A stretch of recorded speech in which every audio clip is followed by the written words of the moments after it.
तो भव्यात्मा हम स्वाध्याय कर रहे गोमटसार जीवकान ग्रंथराज का कायमार्गना के अंतर्गत हम प्रत्येक वनस्पति का वर्णन समझ ले रहे हैं।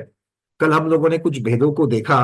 पहले उत्पत्ति की अपेक्षा से हमने वनस्पति के भेद देखे और उसके बाद में बादर निगोदिया जीव को आश्रय देने की अपेक्षा से हमने कौन सी वनस्पति सप्रतिष्ठित है और कब अप्रतिष्ठित होती है इसकी अपेक्षा से कुछ वर्णन, कुछ बाह्य लक्षणों को आचार्य भगवंतों ने गिनाया, उसको देखा। और सार रूप से हमने ये समझा कि बाह्य लक्षणों की अपेक्षा से हमें वनस्पति का सिर्फ वनस्पति की अपेक्षा सप्रतिष्ठित और अप्रतिष्ठित ये समझ में आता है, किंतु उसका भक्ष और अभक्ष इस प्रकार से वर्गीकरण करने के लिए बहुत सारी चीजों को और भी हमें सोचना पड़ेगा कि भाई जब वो तोड़ने के बाद में किस अपेक्षा से वो सप्रतिष्ठित है या अप्रतिष्ठित है, खाने के योग्य है कि खाने के अयोग्य है, और उसके बाद में फिर शोधन करने की क्रिया। इन सब को याद रखते हुए भक्ष अभक्ष या खाने के साथ में उसको जोड़ना चाहिए। सबको ये बातें समझ में आ रही है?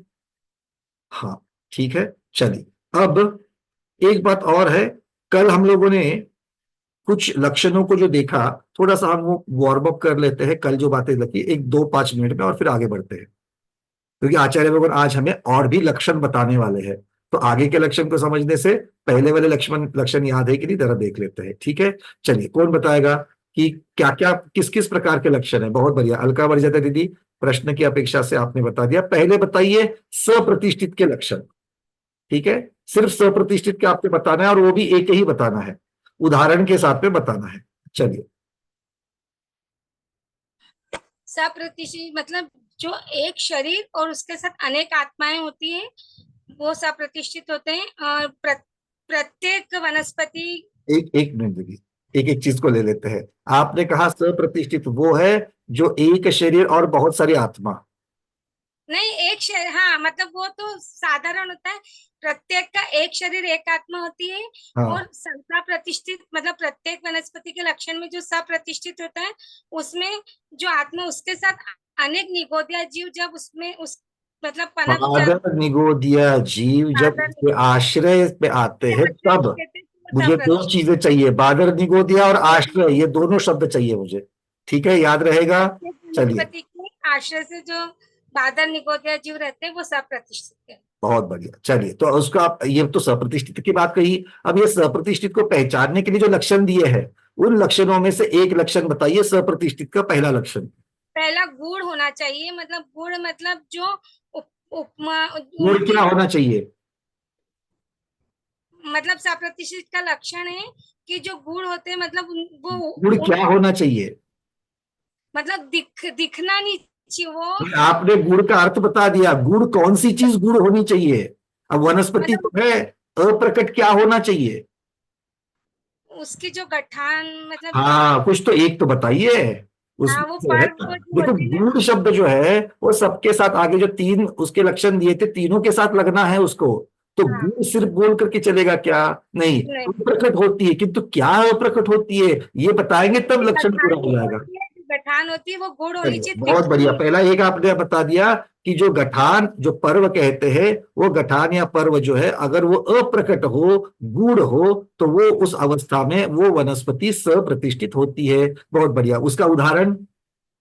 उसका उसका उदाहरण वो गुड़ का उदाहरण वो अपन ने तुरई बताई थी, तुरई। देखो, आपने गांठ की बात करी कभी? हाँ, तो वो उसके तुरई में गांठ होती है क्या? हाँ, तो गन्ने की बोल हाँ, सकते बहुत बढ़िया। हैं, गन्ना। मतलब वो गांठ की अपेक्षा से जो वनस्पति आप देख सकते हो, उसको समझ सकते हो, जिसकी परीक्षा कर सकते हो, उसका उदाहरण देना। ठीक है, गन्ना, चलिए, गन्ना। बहुत बढ़िया। मतलब आपने जिसमें गांठ, जिस इक्षु के पेड़ में या उसके वनस्पति में, गन्ने के वनस्पति में गांठ अप्रकट हो, गूढ़ हो, वो सप्रतिष्ठित मानी जाएगी। और जब इसका विपरीत हो जाएगा, जब वो गांठ दिखनी गांठ शुरू हो जाएगी, तब दिखने जाकर के वो अप्रतिष्ठित कहलाएगी। ठीक है, चलिए, इसका मतलब ये नहीं कि पूरा का पूरा गन्ना जो है खा सकते हैं, है ना?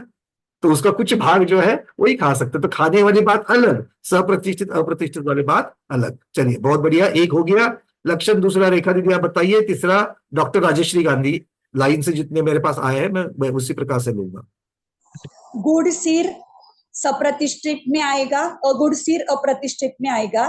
गुड़ सिर में वो जो कुछ सब्जी होते हैं, कुछ वनस्पति, उनकी सिराएं देखनी नहीं दिखाई देगी तो गुड़ सिर हो जाएगा। और जिनकी सिराएं अंदर का पतला जो भाग है वो दिखाई दे जाएगा तो अगुड़ सिर हो जाएगा। अच्छा, एक मिनट, यहाँ तक की बातें तो समझ में आई थी मुझे। आपने गुड़ सिर कहा तो ठीक है, आगे आपने कहा कि भैया जो सिराएं दिखेगी और अंदर का भाग भी दिखेगा, तो ये दोनों चीजें नहीं समझ रही मेरे को।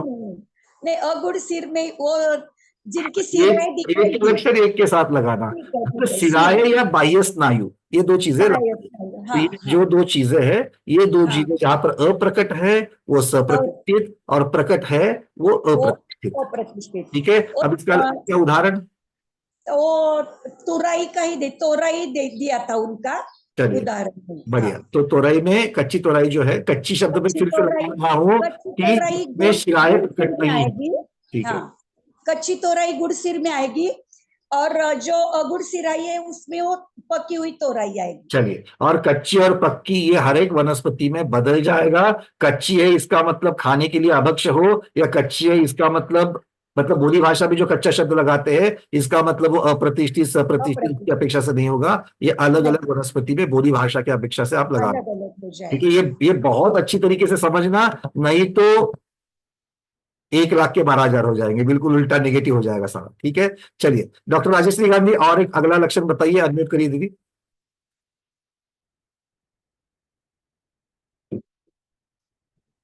हाँ जी, वंदना भैया जी। गुड़ संधि, बहुत बढ़िया। प्रत्येक वनस्पतियों में हाँ, संधि के बीच में छह प्रकट न हो तो गुड़ संधि वो प्रत्येक वनस्पति। हाँ, तो उसको है तो प्रत्येक ही, किंतु ये तो अगर उसका मान लीजिए कि उसके अंदर का जो पर्दा है, उसके अंदर जो संधि है, अगर वो संधि मतलब जोड़ने वाली चीज, वो जोड़ने वाली चीज यहाँ पर क्या है, पर्दा होती है। उसके अंदर के दो फाकों को जोड़ने वाली जो है, उसको अगर वो अभी तक प्रकट नहीं है तो उसे सप्रतिष्ठित कहेंगे क्या अप्रतिष्ठित कहेंगे? अप्रतिष्ठित।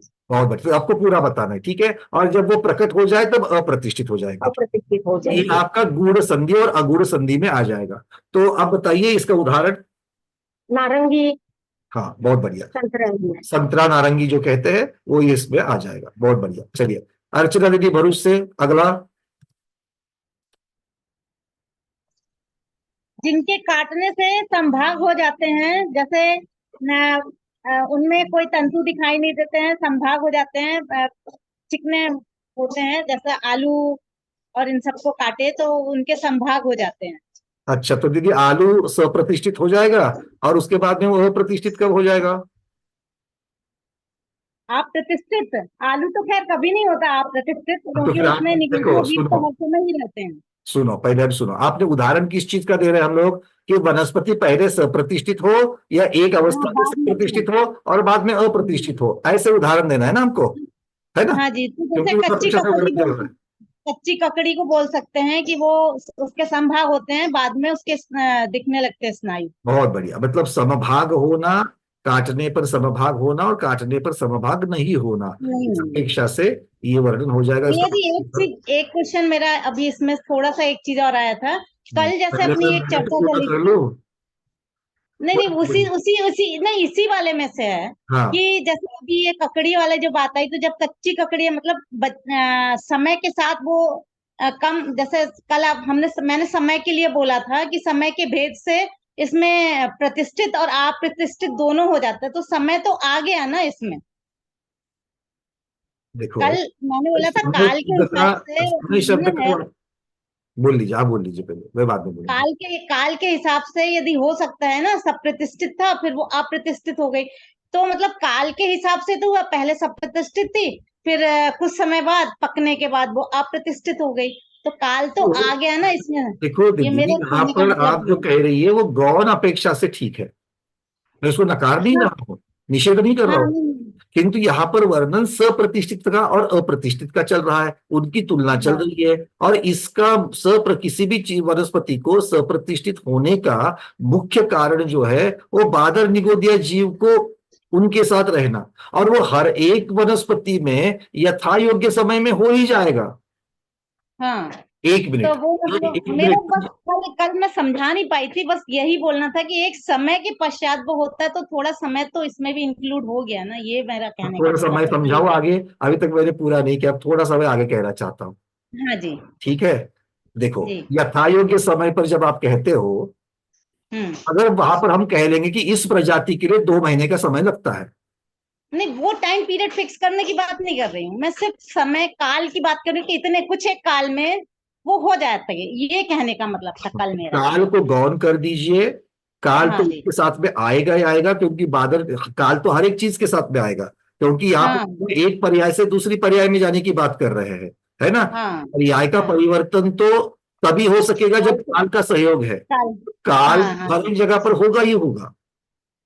हाँ। तो कल शायद मैं समझा नहीं पाई थी, मैं यही पूछना चाह रही हाँ, तो थी। मेरा कहने का मतलब है कि काल को गौण कर दीजिए। यहाँ पर हाँ आचार्य भगवंतों ने बहुत सोच समझ करके कुछ चीजों को यहाँ पर बताया है, लक्षण को, और उसी अपेक्षा से हमें चलना चाहिए। आपका उत्तर गलत नहीं है, मैं गलत नहीं कह रहा हूं, किंतु ये तो अध्यारूत है। अध्यारूत का अर्थ होता है कि ये बिल्कुल ये अज्यूम्ड है कि भाई काल की अपेक्षा से तो ये हो जाएगा, क्योंकि पर्याय बदलेगी, और पर्याय तभी बदलेगी जब काल का परिवर्तन होगा, है ना। हाँ हाँ। तो इसका मतलब है काल की तो सहकारिता रहेगी रहेगी, हर एक चीज में रहेगी। किंतु अब देखिए, और आगे भी चल करके एक वर्णन आने वाला है, अभी आगे अगली गाथाओं में आज आ जाएगा। वहां पर आचार्य भगवान स्वयं कहते हैं कि जन्म के समय, प्रत्येक वनस्पति के जन्म के समय अंतर मुहूर्त तक नियम से प्रत्येक वनस्पति अप्रतिष्ठित होती है। अच्छा। अब यहां पर काल की अपेक्षा से उन्होंने वर्णन किया, क्योंकि यहां पर नियत काल है, नियम से हाँ। सभी वनस्पतियों में ये लागू होता है, तब जाकर के वो सिद्धांत बनता है, तब जाकर के वो व्याख्या में आएगा, तब जाकर के वो लक्षण में आएगा। समझ रहे हैं किसी आप एक बात। तो में वहां नहीं पर काल की अपेक्षा से वर्णन कहां पर किया है? सभी वनस्पति में किया है, क्योंकि वो अपवाद से भी परे बिल्कुल है। नहीं होता। आगे बात समझ में। तो इसीलिए जी। सब जगह पर यथा योग्य काल की अपेक्षा से वर्णन होगा, वो पर्याय की अपेक्षा से होगा, पर्याय परिवर्तन की अपेक्षा से होगा। यहाँ पर मुख्यतः से हम लोग जो लक्षण बताए गए हैं उनको भी हर एक प्रजाति में अलग अलग, अभी जो हम लोग ककड़ी जिसको कह रहे हैं, अब हो सकता है कि ककड़ी की सभी प्रजातियों में वही चीज लागू हो, ये जरूरी नहीं है। अभी हम सही बात। लोग जो ज्ञात सब्जियां है, जो ज्ञात वनस्पतियां है, उसकी अपेक्षा से हम लोग यहाँ पर उदाहरण दे रहे हैं, क्योंकि वो सामने वाले को समझ में आए। ये जी। जरूरी नहीं है। अब देखो, मैं आपको बता दूं, बहुत सारे ऐसे भी हो सकते हैं कि जिसमें जाकर के तोड़ने के बाद में तंतु ना लगा हो। अब तंतु की बात अगर हम लोग थोड़ा सा, आज सुबह जब मैं उसके ऊपर थोड़ा चिंतन कर रहा था, आगे भी ये आएगी, क्योंकि अगली गाथा में मुख्यतः से यही चीज है कि तंतु लगा रहे ना, कब? छाल तोड़ने के बाद। अगर मैं किसी चीज को तोड़ रहा हूं, वनस्पति की टहनी आदि तोड़ रहा हूं, तो उसकी छाल भी टूट रही है। आचार्य भगवान कह रहे हैं उसको टूटने के बाद में फिर भी दो टुकड़ों को जोड़ने वाला तंतु होना चाहिए। अब ये ऐसी कौन सी वनस्पति है? ये जब चिंतन करना चालू किया तो बहुत सारी फलियां समझ में आ गई। बीन्स, बीन्स को जब आप सुधारते हो, निकालते हो, तो तंतु लगा रहता है। ये इतने ही नहीं, बहुत सारे ऐसे, जैसे गुलाब के आदि जो टहनी रहती, बिल्कुल नाजुक टहनियां रहती छोटी, उसको तोड़ने के बाद में अगर दो टुकड़े तो होते, किंतु उसको दोनों को जोड़ने वाला जो छाल है वो फिर भी लगी रहती है। बहुत बार तो उसको तोड़ने की हमें मशक्कत करनी पड़ती है, तब जाकर के टूटता है। मतलब ऐसे भी वनस्पतियां बहुत सारी है कि जो, जिनमें ये सारे वर्णन जो है ये बिल्कुल लागू हो जाते हैं। और इसीलिए एक एक लक्षण को लेकर के हमें उन उन वनस्पतियों में कौन सा लागू होता है। हो सकता है कि उसके पुष्प में अलग प्रकार का लागू हो सकता है उसके फल में अलग प्रकार का लागू हो सकता है उसकी ठंडी में लागू हो। तो इसीलिए आचार्य भगवान ने इसको एक ही गाथा में नहीं समेटा है, आगे और भी बताने वाले हैं। ठीक है, तो पहले मैं आपको इतना ही कहना चाहता हूं कि यहाँ पर जो प्रमुखता है वो प्रमुखता से वर्णन करके चलेंगे। ठीक है, चलिए, क्लियर हो गया अपना? भैया जी। चलिए, बहुत बढ़िया। हाँ, निर्मला संगी दीदी पूछिए, बोलिए। नहीं, आप पूछ रहे थे भैया। हाँ बोलिए, मतलब मैंने आपको प्रश्न ही पूछा है, अब अच्छा, सारे अभी तक सारे पूरे नहीं हुए हैं। ठीक है। नेक्स्ट है गुड़ हीरो हो, जो प्रकट सूत बना हुआ तंतु जिसमें लगा रहता है। बहुत बढ़िया। अपन खीरा भी तोड़ते हैं, खीरा तोड़ते हैं, उसमें एक लिसा सा पदार्थ आता है, फिर उसको जोड़ते हैं, हो जाता है। कई बार होता है ऐसा। और तो बोलिए। अगूढ़ हीरू प्रकट सूत तंतु की जैसा। अच्छा, एक हमको एक चीज समझ में नहीं आती, ताल फल क्या होता है? हाँ, ताल फल। ताड़ फल। ताड़ भी, ताल फल, नारियल, इमली आदि में से निकलता हाँ, तो नारियल का वहां पर अगर ताल को ताड़ शब्द, क्योंकि नारियल के जैसा एक ताड़ भी होता है जिसके अंदर ताड़ का गोला, जिससे ताड़ी बनती है ना, नीरा बनती है, है। अच्छा, वो वाला। ठीक है। सही। चलिए। हाँ, सही सही है भैया जी, अगूढ़ हीरू हाँ ठीक है, उसमें पर्दे वाली बात है, चीकू का भी इसके बाद साथ में कह सकते हो। ठीक है, चलिए, बहुत बढ़िया। और कुछ इसके अलावा कोई कुछ रह गया क्या इसमें? गूढ़ सिर अगुढ़ सिर हो गया, गूढ़ संधि अगुढ़ संधि हो गया, गूढ़ पर्व अगुढ़ पर्व हो गया, गूढ़ हीरुख और अगूढ़ हीरुख भी हो गया। और इसके साथ में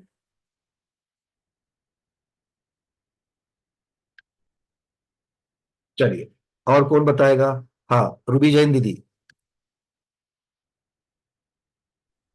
वरना भैया जी, हाँ दीदी। मुझे ये नाम नहीं पता, ये जो आप गूढ़ करके जो बता रहे हो ना, ये मुझे नहीं पता है, लेकिन मेरे को एग्जांपल मैं बताना चाह रही थी। गाजर जैसे, उसमें जब वो कचिया सी होती है, जमीकन जोन सी भी है, वो कचिया सी होती हैं तो उनमें जड़ें नहीं निकलती, लेकिन जब वो पक जाती हैं, बहुत ज्यादा पक जाती हैं, तब उनका अंदर का हिस्सा भी पक जाता है और बाहर भी जड़ें निकल के आती हैं उनकी। ये क्या बता रहे हैं आप? कौन सा वाला लक्षण बता रहे हैं दीदी? मुझे इसका नाम नहीं मतलब पता। आप ऐसा कहना चाहते हो कि काटने के बाद फिर भी उगती है, ऐसा कहना चाहती हो? नहीं नहीं, मैं ये बता रही हूँ ना कि उनकी जो बहुत पक जाती है गाजर, जब बहुत ज्यादा पक जाती है, हम्म। तब उसके अंदर का जो गाजर में जो बीच का सेंटर वाला पोर्शन होता है ना, वो भी एकदम ऐसा होता है, आप गाजर बिना रहो तो वो बिनरेगी नहीं, हम्म। है ना। और वो उसकी पहचान बाहर से भी होती है कि उसकी जड़ें बहुत बहुत बड़ी बड़ी जड़ें होती हैं, सख्त जड़ें हो जाती हैं उसकी, तो अभी तक निकलती। तो दीदी यहाँ पर जड़ वाला तो अभी तक कोई लक्षण आया ही नहीं है। अब ये जड़ वाला लक्षण अगली गाथा में आने वाला है। अच्छा। अब तक जो हम लोग चल रहे हैं कि हम्म। प्रत्येक वनस्पति सप्रतिष्ठित जो है, वो सप्रतिष्ठित को किस अपेक्षा से रहता है, एक भेद अभी बचा है। अच्छा, ये वाले जो आप बता रहे हो ना भैया, ये भैया जी मैंने ये पढ़े नहीं है ये कोई मैंने। बात नहीं, कोई बात नहीं, कल वाला वीडियो देख लेना। ठीक है, समझ में आ गया, कोई बात नहीं दीदी। ठीक है। चलिए, वनिता दीदी, दीदी बताइए। वंदना भैया जी। हम्म। चिन्ह रूह, चिन्ह जो रूप, बरोबर। हाँ, जो चलिए, उनको काटने पर पुनः उग जाए, बहुत बढ़िया। तो उसका उदाहरण? जैसे गाजर, आलू वगैरह। तो ये छिन्न रूह सप्रतिष्ठित होगी या छिन्न अरूह सप्रतिष्ठित होगी? छिन्न रूह सप्रतिष्ठित है और अच्छिन्न रूह अप्रतिष्ठित है। अच्छा, इसमें से साधारण वनस्पति कौन सी है? साधारण वनस्पति तो अभी तो प्रत्येक वनस्पति की बात चल रही है भैया जी, तो सप्रतिष्ठित वनस्पति इसका ही चलेगा। मतलब ये दोनों भी प्रत्येक वनस्पति ही है? कहेंगे तो आलू वगैरह साधारण वनस्पति कह सकते हैं। देखिए, हमने ये प्रश्न पूछा, अभी जो आपने दो बताए, छिन्न रूह और छिन्न अरूह, इसमें से प्रत्येक वनस्पति कौन सी है? तो आपने बताया प्रत्येक वनस्पति दोनों भी है ना? हाँ। बिल्कुल ठीक, क्योंकि सप्रतिष्ठित हो या अप्रतिष्ठित हो, ये प्रत्येक वनस्पति ही है। और इसके साथ में आचार्य भगवान ने और एक चीज हमको बताई थी इसी गाथा में। क्या बताई थी? कि साधारण जीवों के द्वारा साहारणम शरीरम तव्वी वरियम च पत्तेयम, ये जो अगला चरण था, उसको गाथा को नहीं भूलना है। और इसलिए मैंने ये प्रश्न पूछा था आज। क्या पूछा है? कि भैया ये तो सब हम सप्रतिष्ठित अप्रतिष्ठित तो प्रमुखता से किसके वर्णन है? प्रत्येक वनस्पति का। और है, ये है भी सारी प्रत्येक वनस्पति। गिलकी ले लो, गन्ना ले लो, नारंगी ले लो, ये सभी क्या है? सप्रतिष्ठित। सप्रतिष्ठित। प्रत्येक प्रत्येक वनस्पति। वनस्पति व प्रत्येक है, उसी के सप्रतिष्ठित अप्रतिष्ठित भेद हो गया है ना? जी। किंतु आचार्य भगवान आगे कह रहे हैं कि साधारण जीवों के द्वारा, मतलब बादर निगोदिया से, ये आश्रित होने की वजह से साधारण सप्रतिष्ठित प्रत्येक को ही उपचार से साधारण कहा गया है। मतलब सप्रतिष्ठित जो भेद है उसको उपचार से साधारण भी कहते हैं। तो अब मेरे प्रश्न का उत्तर क्या होगा? प्रधानता से ये दोनों भी, सप्रतिष्ठित और अप्रतिष्ठित जो है, ये प्रत्येक वनस्पति कहलाती है। किंतु बादर निगोदिया के आश्रित होने की वजह से सप्रतिष्ठित प्रत्येक को उपचार से साधारण भी कहा जाता है। ये आ जाएगा स्याद्वाद, अनेकांतवाद, सारा कुछ। ठीक है, तो फाइनल उत्तर होगा। सबको समझ में आ रहा है? क्लियर है? अभी तो ऐसी मिक्स वाली बातें हम आपको बहुत सारी बताने वाले हैं, आगे चल करके बताएंगे। क्या बताएंगे? इसको तो अभी सिर्फ प्रत्येक वनस्पति को साधारण कहा है, आगे चल करके इसको निगोदिया भी कहेंगे, और सिर्फ बादल निगोदिया नहीं कहेंगे, सूक्ष्म निगोदिया भी कहेंगे, है ना। तो ये थोड़ा एकांत में नहीं रहना चाहिए, बस इसीलिए, क्योंकि बहुत सारे अलग अलग चीजों की अपेक्षा से यहाँ पर वर्णन आ रहा है। चलिए, आपके प्रश्न जो है वो हम बाद में लेंगे, अब चलते अगली गाथा की तरफ। पंकज जी, हाँ चले भगवत। पांचवी जो प्रतिमा है सचित त्याग प्रतिमा, हाँ, इस प्रतिमा का संबंध साधारण वनस्पति के त्याग से है कि सप्रतिष्ठित प्रत्येक वनस्पति का भी त्याग वहाँ अनिवार्य है? नहीं गुरुदेव, इसको तो, क्योंकि दूसरी प्रतिमा जो व्रत प्रतिमा है, भोगोपभोग परिमाण जिसमें निरतिचार पाला जाता है, और इनके पहले भी, मतलब ये जो आलू वगैरह जो भी साधारण वनस्पतियां जो, या सप्रतिष्ठित वनस्पतियां जो है, इनका त्याग तो पहले ही हो चुका है। अब तो सिर्फ आगे चल करके पांचवी प्रतिमा में जो भक्ष्य चीजें हैं, उन भक्ष्य चीजों को भी किस प्रकार से सेवन करना चाहिए, ये वहां पर बताया जा रहा है। जैसे कि मान लो कि जो चीज गर्म करके जिसका स्वाद ना बदले, जिसका वर्ण ना बदले, उसको थोड़ा सा हल्का सा गर्म करके या फिर भिगो के, किसी को लवण लगा करके, ये अलग अलग तरीके से जो बताई गई है, ये वहां पर नियम से शुरू हो जाती है। मतलब पहले भी अमरुद कोई खाएगा तो वो तो सीधे सीधे नहीं खाएगा, भिगो के ही खाएगा, उसको तो दोष लग ही रहा है। किंतु अमरुद भक्ष्य है तो अमरुद तो खा रहा है, किंतु पांचवी प्रतिमा के बाद में वो उसको नियम से कभी भी उसको बिना बिलोए या बिना लवण लगाए नहीं खाना है उसको। इस तरीके का ये वहां से नियम शुरू हो जाएगा। जैसे अनुव्रत पहली प्रतिमा में भी है, अनुव्रत दूसरी प्रतिमा में भी है, किंतु पहली प्रतिमा में अतिचार लगे तो ठीक है, दूसरी प्रतिमा में अतिचार लगने नहीं देना। अतिचार लगते हैं, प्रतिक्रमण करते हैं, महाव्रतों में भी होता है, किंतु ये नियम की अपेक्षा से, व्याख्या की अपेक्षा से जब चलेंगे तो सचित्त त्याग क्या। अब आगे रात्रि भोजन त्याग को भी बताया गया है, तो रात्रि भोजन त्याग का पहले ही रात्रि भोजन त्याग तो पहली प्रतिमा के अंदर ही उसका त्याग करवा दिया है, तो भी रात्रि भोजन त्याग प्रतिमा आ गई है। तो वहां पर तो वहां सिर्फ स्वयं नहीं करने की अपेक्षा से पहले त्याग कराया था, अब तो कृतकारित अनुमोदना तीनों की अपेक्षा से करा दिया, और उसके साथ साथ में फिर जो दिन में मैथुन की क्रिया है उसको भी वहां से हटा दिया। मतलब ये इस तरीके से एक एक एक एक चीज को, या फिर ब्रह्मचर्य की अपेक्षा से भी देखेंगे तो मतलब एक एक नियम को किस प्रकार से बढ़ाते गए हैं, ये उस अपेक्षा से नाम है। सिर्फ नाम साधर्म्य होने की वजह से अर्थ ये नहीं कि उसके पहले सचित्त खा सकते, ऐसा नहीं है। और सचित्त मतलब भी जो चीज पहले से अभक्ष्य है उसको तो कहीं पर भी किसी भी प्रतिभा में अलाउड नहीं किया गया है जी। जैसे हरा नारियल रहता है ना, डाब जिसको कहते हैं, वो पानी पीने के बाद उस नारियल के अंदर जो मलाई निकलती है, हाँ, जो मलाई निकलती है बारीक सी रहती है, बिल्कुल दही जैसे, तो क्या उसको अपन सप्रतिष्ठित प्रत्येक कहे क्या?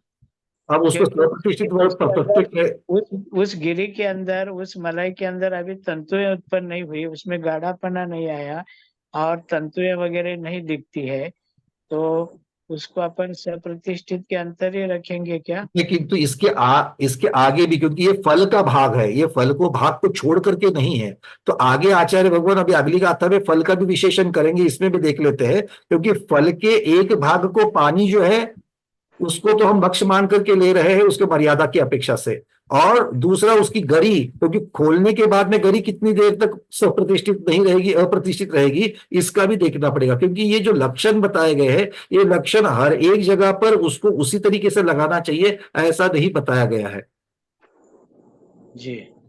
क्योंकि इसका अब फल की अपेक्षा से, टहनी की अपेक्षा से, मूल की अपेक्षा से, छाल की अपेक्षा से, पत्ते की अपेक्षा से, ये अलग अलग, मतलब ये एक ही वनस्पति के अलग अलग भाग है, किंतु आचार्य भगवान इनका भी अलग तरीके से वर्णन करने जा रहे हैं अभी। जी ठीक। चलिए, नीरज जी पूछ रहे हैं कि सुधरने पर अप्रतिष्ठित हो जाती है ना, किसके बारे में नीरज जी आप कह रहे हैं? एक मिनट, आपको अनम्यूट कर रहा हूं यहां से, इसी से संबंधित आपका ये प्रश्न है,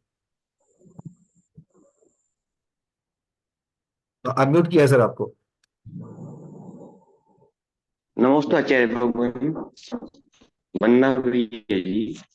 जैसे अभी नारियल की जो अंदर की उसकी बात चल रही है, तो वो सुधारने के बाद यानी कि उसके अंदर से निकालने के बाद कुछ समय बाद वो अप्रतिष्ठित हो जाती है, क्योंकि सभी साधु वगैरह लेते हैं, तो उस हिसाब से मेरे को ऐसा लगता है। ये बात तो ठीक पढ़ने में तो नहीं आया है, साधु बाकी लेते हैं, सुधारने के बाद साधु लेते हैं, मतलब इसके ऊपर विचार किया गया है, उसकी अपेक्षा से गाथा प्रमाण या कुछ तो आगम प्रमाण होगा, या फिर परंपरा की अपेक्षा से गुरुओं का उपदेश होगा, पक्का है। हम उसको किस प्रकार से ज्ञान से ग्रहण करें, इसकी चर्चा चल रही है। तो आप कह रहे हो कि उसको सुधारने के बाद, मतलब उसको उस नारियल के अंतर्भाग से हटाने के बाद अंतर्मूर्त के बाद में वो अप्रतिष्ठित हो जाएगी, या अंतर्मूर्त तक वो जी जी अप्रतिष्ठित रहेगी? अंतर्मुहूर्त के अंदर वो सुधार, जैसे अपन कोई भी सब्जी वगैरह सुधारते हैं, तो सुधारने के बाद वो अप्रतिष्ठित हो जाती है। ऐसा बहुत से जगह पढ़ने में आता है। तो वो भी एक फल ही तो है ना, तो फल की अपेक्षा से वो भी सुधरने के बाद अप्रतिष्ठित हो जाता होगा। जागृति दीदी, आप कहना चाहती हो, उनको भी सुन लेते हैं। जागृति दीदी, आप क्या कहना चाहती हो? नहीं, वो अप्रतिष्ठित तो जो मैंने सीखा है ना उसके हिसाब से तभी होगी, या उसका जूस निकालो और उसको भी छान लो। अगर उसका एक बीज, जैसे संतरा की एक फाक में जो एक कनी आती है ना, वो भी अगर रह गई तो उसमें भी असंख्यात जीव होते हैं। इसलिए उसको पूरा कपड़े से छानना ही पड़ेगा, या उसको एकदम क्रश करना पड़ेगा। उसमें भी एक भी बीज नहीं रहना चाहिए, एक भी माने बीज जितना भी अंदर पीस नहीं रहना चाहिए। जागृति दीदी, दो चीजें आपने जो बताया उसके ऊपर मुझे कुछ जिज्ञासा उसमें से उठी है अभी, कि एक बात तो है कि भाई प्रासुक करने की अलग अलग विधियां है, उसमें से जूस निकालना एक विधि है। तो जहां तक आप ये बात कह रहे कि मलाई का भी जूस निकालो, मलाई का जूस निकालो, भाई ये ठीक है, तर्कसंगत लग सकता है, उसको ग्रहण करना नहीं करना आगे की बात है, किंतु ये तर्कसंगत लगता है। बट दूसरी बात जो आप कह रहे हो कि संतरे की एक फाक जो है उसको सिर्फ जूस के ही द्वारा निकाल करके देना चाहिए, तो फिर क्या उसको हम लोग संतरे को ऐसे ही नहीं दे सकते महाराज जी को? नहीं ना, नहीं, वो जो मैंने जहां समझा है ना उसमें नहीं, ऐसा समझा एक है। लवण, मैंने नहीं, एक मैं कह रहा हूं कि लवण लगाने के बाद उसको प्रासुक क्यों नहीं होगी?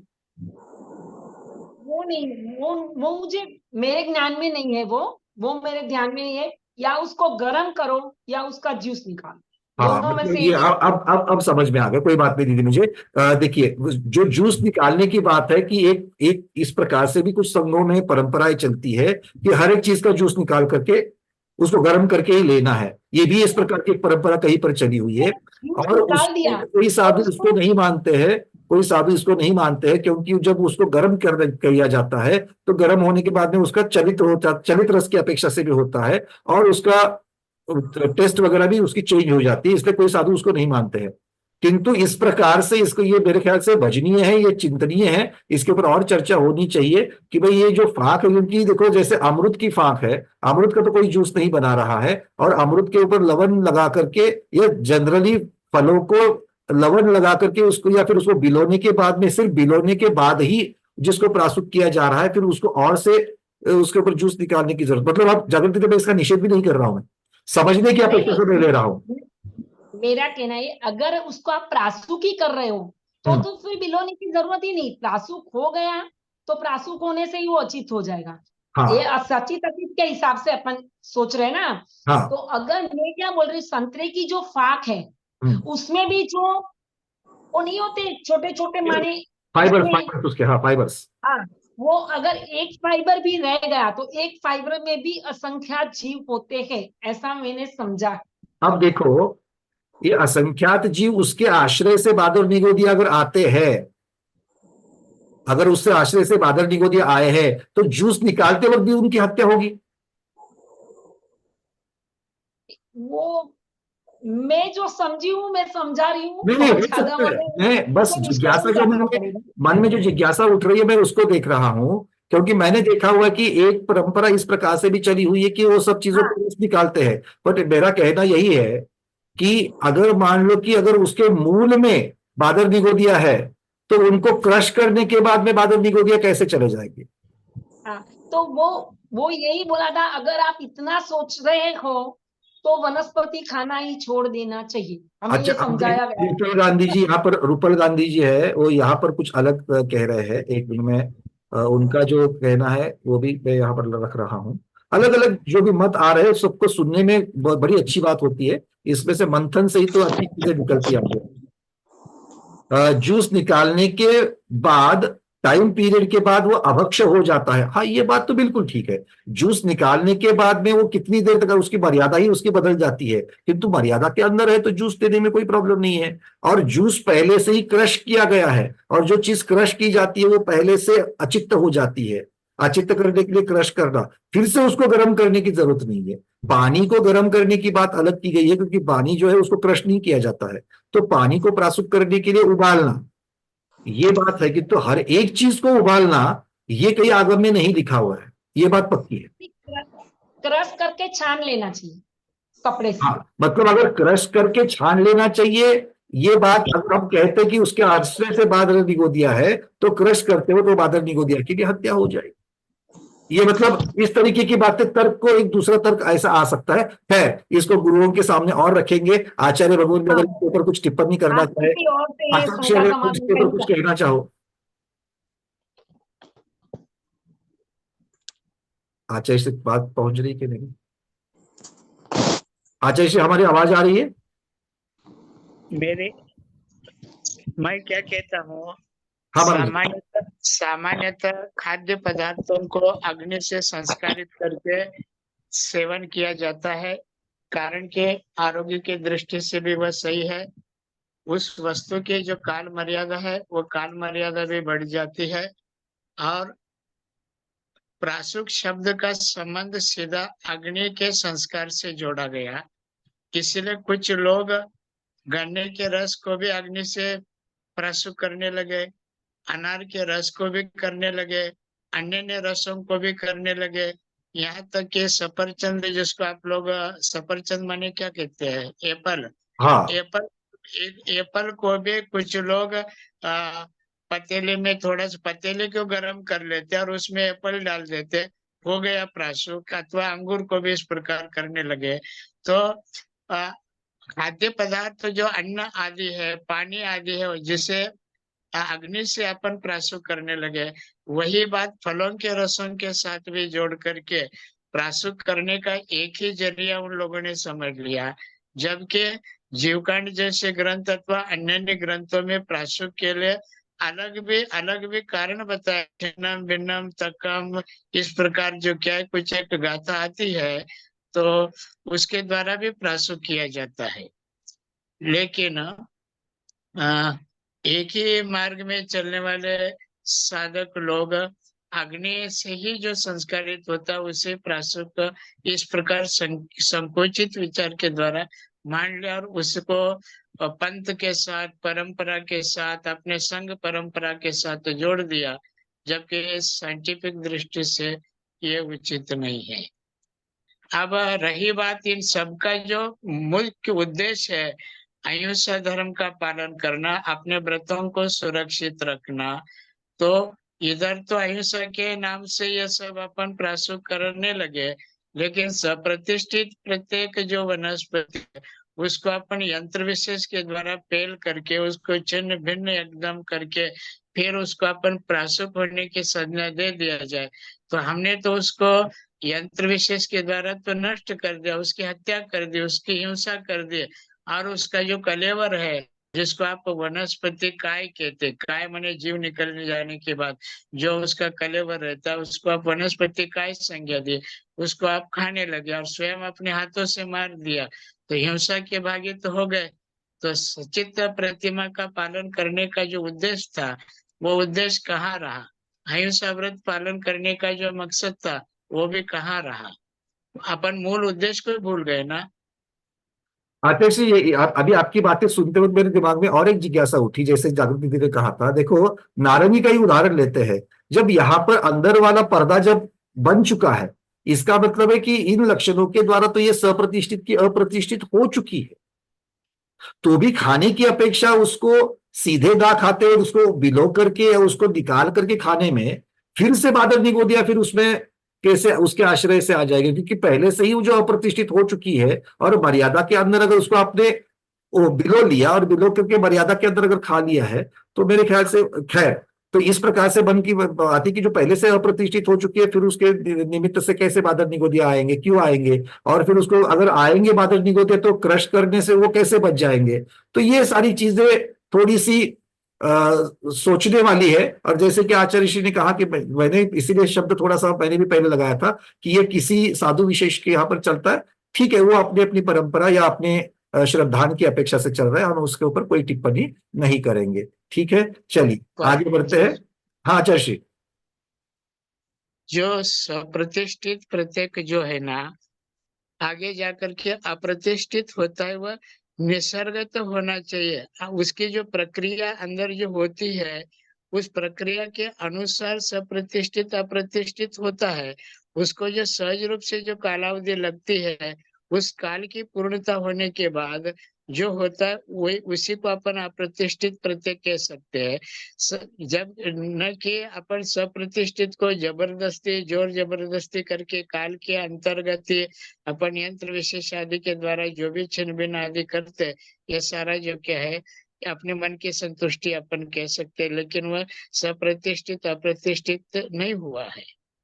बिल्कुल ठीक गुरुदेव, क्योंकि वनस्पति को अपने पौधे से, पेड़ से अलग करने के लिए जो लक्षण दिए गए हैं, और जैसे अभी आचार्य श्री ने बताया, वो यथावत अपने काल के अनुसार वो होने चाहिए। और वो काल के अनुसार, जैसे एक संतरा भी है तो काल के अनुसार उसको अंदर पर्दा आ चुका है तो फिर वो सप्रतिष्ठित से अप्रतिष्ठित बन चुका है। वो अब वो तोड़ करके, अब तो तोड़ने के योग्य हो गया। जैसे कि कल हम लोगों ने बात रखी थी, ये तोड़ने के योग्य हो गया, मतलब वो अप्रतिष्ठित हो गया, तोड़ने के योग्य हो गया। अब तोड़ने के बाद खाने के योग्य नहीं है, अब उसको खाने के योग्य करने के लिए शोधन करने की आवश्यकता है।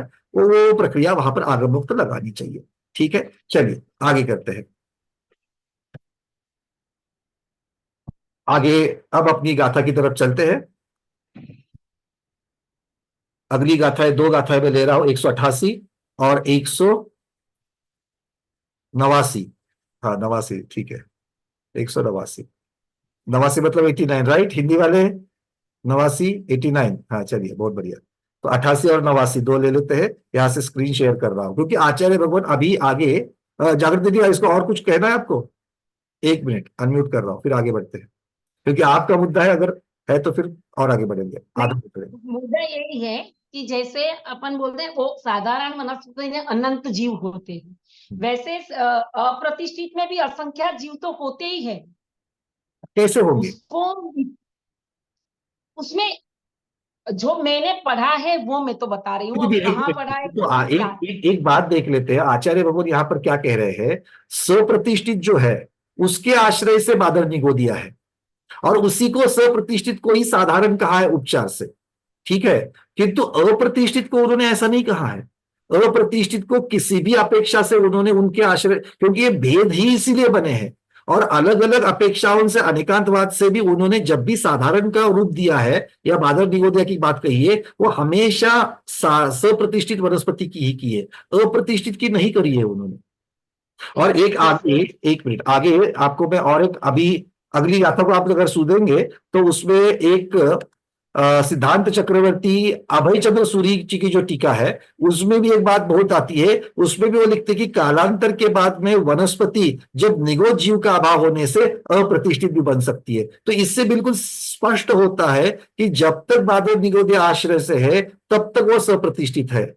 हाँ, उसके आश्रय से त्रस जीव अगर आ जावे, इसीलिए मर्यादाएं आगे दी गई है। जैसे मान लीजिए उड़ते उड़ते कोई छोटी सी मक्खी, हम लोग चिलट बोलते, जैसे पाखरू या चिलट या जो भी आप उसको, एकदम छोटा बच्चा रहता है, गर्मी की सीजन में होते हैं मक्खी के ही, अगर वो उस पर आकर के बैठ जावे और उसको निकालना मुश्किल है और वही उसके साथ ही मर जावे या वहीं पर उसका कलेवर पड़ा हुआ है, अब तो ये खाने के योग्य नहीं रही। मतलब वो स्वयं वनस्पति जो है वह प्रतिष्ठित हो चुकी है, उसके आश्रय से अब त्रस जीव आ गए। तो वो मतलब ये उसकी चर्चा नहीं चल रही है। चर्चा जो चल रही है वो मुख्यतः से सप्रतिष्ठित पदा और अप्रतिष्ठित पदा, सप्रतिष्ठित पदा बादर निगोदिया की अपेक्षा से है, और भक्ष अभक्षता बादर निगोदिया भी और त्रस इन दोनों की अपेक्षा से बन सकता है।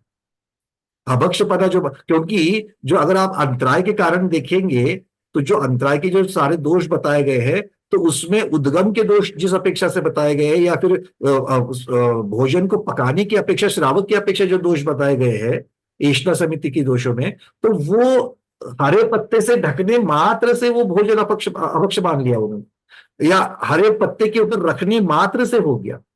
क्यों? क्योंकि उसके आश्रय से, अब देखो केली का पत्ता है, अब केले के पत्ते को अगर आप देखेंगे तो केले के पत्ते को तोड़ने के बाद तंतु तो लगा रह रहा है, तो स्वयं केले का पत्ता ये तो अप्रतिष्ठित हो गया। अब वो पेड़ से निकाल जा चुका है इसका, और निकाल कर बहुत देर हो चुकी है, इसका मतलब उस अपेक्षा से भी उसके अंदर कोई जीव नहीं है, तो वनस्पति की अपेक्षा से तो वो अचित्त हो चुका है। किंतु उसके आश्रय से अगर कोई त्रस जीव आ जावे, और त्रस जीव आते ही है उसकी अपेक्षा से, और इसीलिए उसके द्वारा ढकने पर वहां पर दोष मान लिया। तो ये बहुत सारी चीजों को सोच के उसके बारे में फिर आगे चलना चाहिए। ठीक है ना? चलिए, मैं तो सचित्त त्याग और अचित्त त्याग की उससे बता रही हूँ कि जैसे महाराज जी वगैरह कच्ची वनस्पति, कच्ची लौकी, कच्ची ककड़ी नहीं खा सकते, वो पकाने के बाद ही खा सकते ये बिल्कुल ठीक, ये बिल्कुल ठीक है, ये बिल्कुल ठीक है। कच्ची तो जैसे हाँ, मैं उस हिसाब से ये संतरे का जूस का वगैरह उस हिसाब से बता रही हूँ। नहीं, बट उसमें फर्क हो जाता है दीदी, उसमें फर्क होगा ना, क्योंकि देखो कच्ची लौकी और पका हुआ नारंगी, और पका हुआ नारंगी भी बिलोया हुआ नारंगी, उसका एक पीस अलग निकाला है, और उस अपेक्षा से वो लेंगे ही नहीं, सिर्फ जूस के पर्याय में ही लेंगे। इस चीज के ऊपर आपत्ति हो रही है, मतलब उसके कच्चेपन के ऊपर तो है ही नहीं, कच्ची लौकी हो या कच्ची नारंगी हो, कच्ची का मतलब सचमुच में यही तो अभी आचार्य श्री ने भी यहां पर कहा कि वो अपने यथा योग्य समय के बाद में पेड़ के ऊपर ही जब वो अप्रतिष्ठित हो चुके तब वो जाकर के तोड़ने योग्य हो गई। तो पहले तो तोड़ने योग्य है कि नहीं, ये पहली बात हो गई। तो ये तोड़ने योग्य की ये सारी जो चीजें अभी जो ये गाथाओं में चल रही, पहली एक गाथा और अभी आने वाली ये दो गाथा, ये सब में वो तोड़ने योग्य है कि नहीं इसकी अपेक्षा से चल रहा है। नहीं तो तोड़ते वक्त ही बादल निगो दिया कि अभी तो आपने खाया ही नहीं है, तोड़ते वक्त ही बादल निगो दिया की भी हत्या हो जाएगी, अनंत जीवों की हत्या हो जाएगी। तो एक तोड़ने की अपेक्षा से है और दूसरा खाने की अपेक्षा से है, और खाने की अपेक्षा लगाते हो अलग अलग अपेक्षाओं से अलग बहुत सारी चीजों को लगा करके, स्थावर की अपेक्षा और त्रस की अपेक्षा, दोनों की अपेक्षा लगा करके देखना पड़ेगा। ठीक है, चलिए। और सचित्त अचित्त में मुख्यतः से खाने की अपेक्षा से, क्योंकि वहां पर अब जैसे आपने कहा कच्ची लौकी अलाउड ही नहीं है, अलाउड नहीं है मतलब खाने के लिए छोड़िए, तोड़ने के लिए भी अलाउड नहीं है। तो इस तरीके से खाने के लिए हाँ, तो इस तरीके से हम सोच सकते हैं उसको। ठीक है, चलिए आगे बढ़ते हैं।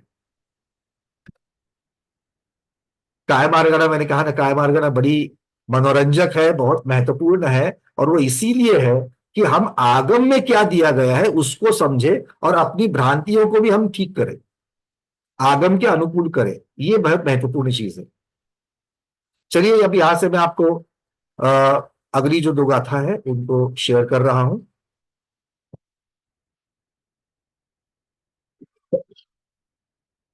दिख रही है? चलिए इसको पढ़ लेते हैं। मूले कंदे छल्ली पवाल साल दल कुसुम फल बीजे समभंगे सदिनंता असमे सदि होन्ति पत्तेया कंदस्स वमूलस्स वसाला खंदस्स वावि बहुलतरी छल्ली सानंत जिया पत्ते जिया तु तनु कदरी। बड़ी सुंदर दो व्याख्या दी गई है, और आगे बढ़ करके अब आचार्य भगवान हमें यहाँ पर इसके लक्षण बता रहे हैं। क्या क्या कह रहे थे देखो, देखिए पहली गाथा 188 नंबर की गाथा में क्या कहते हैं। मूले, पहले शब्दों को देख लेते हैं। मूले सब लोग समझते हैं मूल, जड़, अंग्रेजी में जिसको रूट्स कहते हैं वो मूल। कंदे अर्थात कंद, यहां पर कंद किसे कहा गया है, जो मोटी जड़ होती है उसे कंद कहते हैं। जैसे कि आप सब जानते हैं सूरन हो, आलू हो, रेडिश हो, बीट हो, तो उसमें लंबी के साथ साथ में मोटी ऐसी गोल भी होती है। तो अलग अलग ये कंद, जिसके अंग्रेजी में जिसको बल्ब कहा जाता है, वनस्पति का बल्ब। ठीक है, तो ये बल्ब मतलब ये गट्टा, तो ये कंद रूपी जो गट्टा होता है उसकी बात कर रहे हैं। तीसरा है छल्ली, छल्ली मतलब छाल, संस्कृत में जिसे वल्क कहते हैं या फिर अंग्रेजी में बार्क कहते हैं, ऊपर की छाल। पवाल, पवाल शब्द के अर्थ आचार्य भगवान ने किए है कोम्पल या अंकुर, मतलब जो स्प्राउट्स हम लोग कहते हैं ना, भिगोने के बाद में स्प्राउट्स, स्प्राउट्स जानते कि नहीं जानते, महाराष्ट्र वाले तो बढ़िया जानते हैं, है ना, मिसल में डालते हैं, मटकी के, मूंग के, पानी पूरी में डालते हैं, और कहाँ डालते हैं। अरे देखो भाई, प्रामाणिकता से बोलना, कोई जो प्रतिभाधारी है वो नहीं खाते, जो प्रतिभाधारी नहीं वो सब खाते कि नहीं खाते हो। हमने सिर्फ इतना ही पूछा है कि आप पहचानते कि नहीं पहचानते हो, क्योंकि यहाँ पर ज्ञान की अपेक्षा से वर्णन चल रहा है। पहचानते हो, नहीं तो किसी को अगर कोपद ही अंकुर ही पता नहीं तो मैं क्या बताऊंगा उसको, है ना। तो पहचानने की अपेक्षा से, ज्यादा बुरा नहीं मानना इसके बारे में। चीज बुरी है उसको छोड़ने की बात करो, है ना। हाँ चलिए, जब तक छदबस्त है ना तब तक तो छोड़ने योग्य बहुत सारी चीजें हैं। ठीक से सुन लो क्या कह रहा हूं। जब तक छदबस्त हो तब तक हर एक पादान पर, चौथे गुणस्थान से पांचवें में आया मतलब सब कुछ नहीं हुआ, बहुत कुछ छोड़ा है, बहुत कुछ छोड़ना बाकी है। छठे में चले गए, बहुत कुछ छोड़ दिया, किंतु बहुत कुछ छोड़ना बाकी है। सातवें में चले गए, ध्यान में प्रमाद छोड़ दिया, किंतु राग द्वेष छोड़ने बाकी है। आगे चल करके 10वें को भी पार कर दिया, तो राग द्वेष छोड़ दिया, फिर भी अभी तक अज्ञान छोड़ना बाकी है, क्योंकि ज्ञान पूर्ण नहीं है। 13वें में जाओगे तो भैया 4 कर्मों को तो छोड़ दिया, अभी 4 कर्म बाकी है। तो पूर्णता कहाँ आएगी, जब सिद्ध बनोगे तब जाकर के पूर्णता आएगी, क्योंकि 14वें गुणस्थान में भी सब कुछ छोड़ दिया, योग तक छोड़ दिया, किंतु अंतिम 2 समय तक बची हुई कर्म प्रकृतियां भी छोड़ने योग्य है, और वो जब छोड़ोगे तब जाकर के पूर्णता प्राप्त होगी। तो हर एक पादान पर कुछ ना कुछ तो छोड़ने योग्य है कि नहीं है, तो इतना बुरा मानने की क्या बात है ना। उसको एक्सेप्ट करो और उसको छोड़ना प्रारंभ करो, ये महत्वपूर्ण है, ठीक है ना। हाँ, क्योंकि यहां पर किसी को भी सिद्ध भगवान अगर आप नहीं बताओगे तो भी आपको कोई सिद्ध भगवान बोलने वाला है क्या, नहीं बोलने वाला है, ठीक है। चलिए अगला कहा साल, साल का अर्थ होता है शाला। अब टहनी, टहनी में 2 प्रकार दे दिए, एक छोटी टहनी और एक बड़ी टहनी। बड़ी टहनी को ब्रांच कहते हैं इंग्लिश में, या फिर ट्विग जो छोटी होती है उसको। ये आपको बच्चों को बताने के लिए भी अच्छा है। देखो हमारे आगम में किस प्रकार से यहाँ पर सारी व्यवस्था इतना सूक्ष्मता में सोचा गया है। आगे कहा दल, दल का अर्थ होता है पत्ता। कुसुम दल शब्द सुना होगा, मतलब कमल का पत्ता, तो दल का अर्थ होता है पत्ता। फिर कुसुम, साक्षात जो फूल होते हैं वो कुसुम। उसके बाद में है फल, फल तो सब लोग समझते हैं, और आगे है बीज। इन सबका क्या करना है, तो आचार्य कहते हैं मूल, कंद, साल, प्रवाल, टहनी, पत्ते, फूल, बीज, फल, ये सब जो है अगर इनका समभंग होता है, इन सब में से जो भी आपको मिल जाए उसका अगर समभंग होता है तो समभंग हो जाए, और समभंग होने के बाद उसके बीच में कोई तंतु ना लगा हो, समभंग हो जाए। किसी किसी के समभंग हो सकते किंतु तंतु लगा रहता है, और किसी में समभंग भी हो रहा है और तंतु भी नहीं लग रहा है। तो आचार्य कह रहे हैं समभंग हो या फिर तंतु भी ना लगा हो तो वो वनस्पति क्या कहलाती है, या फिर वो वनस्पति का अंग क्या कहलाता है, तो वो कहलाते हैं सदिनंता, अनंत काय कहलाता है। अब यहां पर पूरी वनस्पति की अपेक्षा से वर्णन नहीं है, किसी के पत्ते समभंग होते हैं तो किसी के मूल हो सकती है। अगर आपको उस वनस्पति का सिर्फ मूल खाना है, आपको उस वनस्पति की मूली की अपेक्षा से आपको वर्णन करना है, तो क्या वो समभंग हो रही है, समभंग हो रही है तो सप्रतिष्ठित है, बादर निगोदिया है, उसके साथ अनंत काय है। अच्छा, तोड़ने पर तंतु भी नहीं मिल रहा है, वो अनंत काय है, किंतु तोड़ने के बाद में तंतु लगा हुआ है तो वो अनंत काय नहीं। आ रही बात समझ में। पत्ता, कहीं पर पत्ता खाया भी जाता है, पत्ते खाते कि नहीं खाते हो, हैं? अरे भाई पत्ते खाते कि नहीं खाते हो, क्या सिर्फ बकरी खाती है पत्ते? मनुष्य भी तो पत्ते खाता है, बहुत सारे पत्ते खाते हैं, अलग अलग प्रकार के खाते हैं, है ना।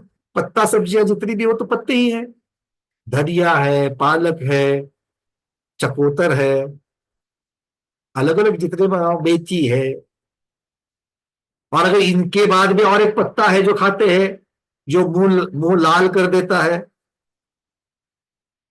मुंह लाल करने वाला पत्ता पता है कि नहीं पता है? हाँ, उसको भी तो पत्ता ही कहते हैं, तेंदू पत्ता, है ना, खाने का पान, उसको कहा ही खाने का पान है।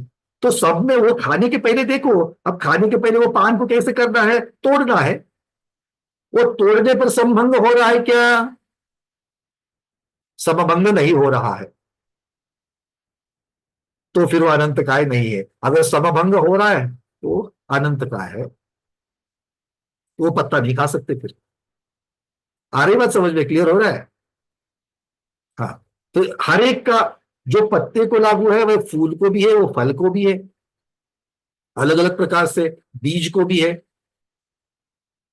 कोपल को भी है, टहनी को भी है। तो आचार्य भगवान कहते हैं जिन प्रत्येक वनस्पति के इन अंगों को, कौन से जो बताए गए अंग है, इनको तोड़ने पर, समभंग करने पर, अगर वो समान भंग हो जावे या फिर बिना हिरुक के, अर्थात तंतु के टुकड़े हो जाए, मतलब तंतु भी उसमें ना लगा रहे, तो उन्हें अनंत काय अर्थात सप्रतिष्ठित कहते हैं। असमय सदि होति पत्तेया। आगे क्या कह रहे हैं? जिनका भंग समान न हो, इसका प्रतिपक्ष लेना। जिनका भंग, ये सारी जो चीजें बताई है, इनमें से किसी का भी अगर समान भंग ना हो तो वो अप्रतिष्ठित कहलाएगी। मतलब आपको उस पूरी वनस्पति को देखना पड़ेगा, बीज से लेकर के फल तक, और फिर वो भाग उसके सप्रतिष्ठित है या अप्रतिष्ठित है, ये आचार्य भगवान कह रहे हैं। क्लियर हो गई बात? अरे समझ में आ रहा है कि नहीं आ रहा है? नहीं आ रहा है? अगर नहीं आ रहा है तो आपने ध्यान से नहीं सुना है, पक्का है? इतना सीधा बताया मैंने। ये सारी चीजों के अगर दो समान टुकड़े हो जावे, तो जिसके समान टुकड़े होते हैं वो सप्रतिष्ठित, और जिनके समान टुकड़े नहीं होते वो अप्रतिष्ठित। ठीक है? खाने की अपेक्षा वर्णन और आगे चलेगा। ये खाने की अपेक्षा नहीं, खाने की अपेक्षा से और बहुत सारी चीजें जुड़ जाएगी। व्रती है, प्रतिभाधारी है, कौन से प्रकार का है, क्या है, बहुत बहुत बहुत अपनी अपनी भूमिका के अनुसार बहुत सारी चीजों का त्याग हो जाता है। बात समझ में आ गई? ये तोड़ने के योग्य है कि नहीं, इस प्रकार से समझ लेना। हत्या की अपेक्षा, हिंसा गिराने की अपेक्षा से समझ लेना। अच्छा, आगे क्या कहते हैं? अब कहते हैं कंदस्व मूलस्व साला खंदस्व वावी बहुलतरी। क्या कहते हैं? जिस प्रत्येक वनस्पति के कंद, मूल मोटे हो, कंद मोटा हो या मूल मोटा हो, वो, या फिर छोटी टहनी और या फिर बड़ी टहनी, इसकी छाल बहुत मोटी हो, तो वो अनंत काय है, वो सप्रतिष्ठित है। क्या लक्षण कर रहे हैं देखो? जिसका कंद मोटा है, जिसकी मूल मोटी है। अब यहां पर वो तोड़ने तोड़ने की बात नहीं कह रहे, मोटा है, और छाल की अपेक्षा से वर्णन कर रहे हैं। कहीं पर हो सकता है किसी वनस्पति की छोटी टहनी उसकी अपेक्षा से वर्णन है, उसको तोड़ना है कि नहीं तोड़ना है, वो तोड़ना है कि नहीं तोड़ना है, तो उसकी छाल कैसी है देखो। उसकी छाल अगर मोटी है तो नियम से अनंत काय है, और छाल पतली है तो वो अप्रतिष्ठित है। आ रही बात समझ में? अच्छा, आगे आचार्य भगवत कह रहे हैं वह भी बहुलतरी। बहुल का अर्थ क्या होता है? बहुल का अर्थ होता है स्थूल। बहुल का अर्थ वैसे ज्यादा होता है, बहुलता ज्यादा, ज्यादा, या फिर यहां पर मोटा या स्थूल, ये शब्द यहां पर लगा लेंगे। ठीक है, चलिए। छल्ली सानंत जिया, तो इस प्रकार से जो छल्ली मतलब छाल है, वो सानंत मतलब अनंत सहित अनंत का है। पत्ते जिया तो तनु कदरी, और जिनकी छाल पतली है, इसका प्रतिपक्ष जो है वो अप्रतिष्ठित कहलाते हैं। ठीक है, किसकी अपेक्षा से लक्षण कर दिया? वनस्पति के अलग अलग भागों की अपेक्षा से वर्णन यहां पर आचार्य भगवान कर रहे हैं और उसके लक्षण दे रहे हैं। एक तो उसको समभंग की अपेक्षा से लक्षण कर दिया और दूसरा लक्षण छाल की अपेक्षा से कर लिया। तो जो जहां जहां यथा योग्य होगा उस यथा योग्य की अपेक्षा से लगा लेंगे। ठीक है, चलिए, 2 हाथ ऊपर है, 2 की चर्चा कर लेते हैं।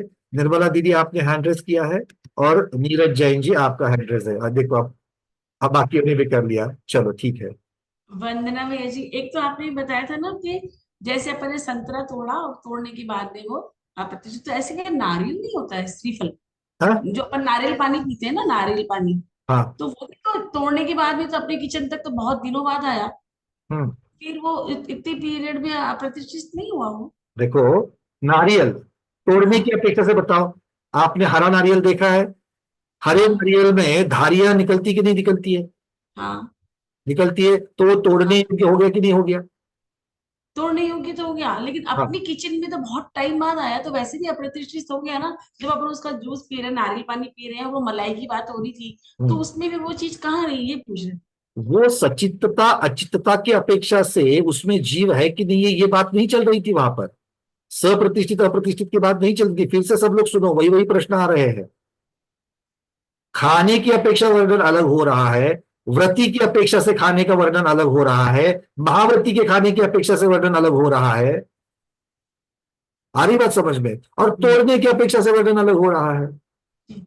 तो अभी भैया जी हमने जैसे चैत्र महीने के अंदर अभी सब कहते हैं कि कोपल खानी चाहिए नीम की, तो हम तो व्रती भी है, लेकिन उसको स्वास्थ्य की दृष्टि से उसको खाया है, तो दोष की भागी तो हुए ना। देखो, ये तो कोई बहाना ही नहीं होगा स्वास्थ्य की अपेक्षा से। कल डॉक्टर बोलेंगे कि प्रोटीन खाना है आपको। अच्छा, आजकल तो हम जैनियों में बहुत सारी एक बात तो दिखाई देती है कि B12 डिफिशियंसी सब में है, कैल्शियम डिफिशियंसी ऑलमोस्ट सब में है ना? क्यों? क्योंकि हम लोग धर्म के नाम पर ठीक से खाना नहीं खाते। हाँ, नहीं ऐसा भी नहीं हो जाती है। सुनो दीदी, आप आपकी बात ही नहीं कर रहे। आपका प्रश्न का तो हो गया, आपका तो बाइक खुला करके आपने बोला, आपका प्रश्न पहले हो गया। ठीक है, हम बात अब हम इन जनरल कर रहे, जैनियों की बात कर रहे हैं।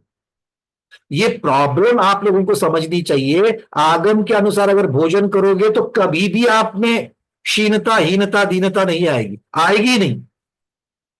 अरे एक बार भोजन, एक बार पानी, वो इतना तरीके से करने के बाद में जो साधु एक दिन में 25-25 किलोमीटर चलते हैं, उनका B12 कुछ प्रॉब्लम नहीं है। और हम लोग एक आसन कर लेंगे, 2 उपवास कर लेंगे, या फिर मान लो 10 उपवास कर लेंगे, उसके बाद किसी का B12 डाउन है, और कोई तो उपवास भी नहीं करता तो भी B12 डाउन है, तो भी कैल्शियम नहीं है, और फिर गोलियां खा रहे हैं। ये क्यों हो गया? क्योंकि हम लोगों की थाली और चौके की थाली, कभी तो देख लेना, जिनके पास लाख की नहीं करोड़ों की संपत्ति है, ऐसे श्रावकों की बात कर रहा हूं मैं। सौभाग्य से हमारा जैन समाज बहुत ही धनी है, उसको 2 टाइम के खाने की भ्रांत नहीं है, अच्छी थाली सामने आ सकती है।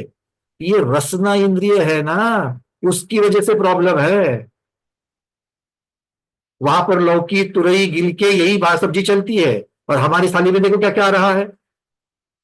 देखो, फिर समझ में आएगा कि हम क्या खा रहे क्या नहीं खा रहे।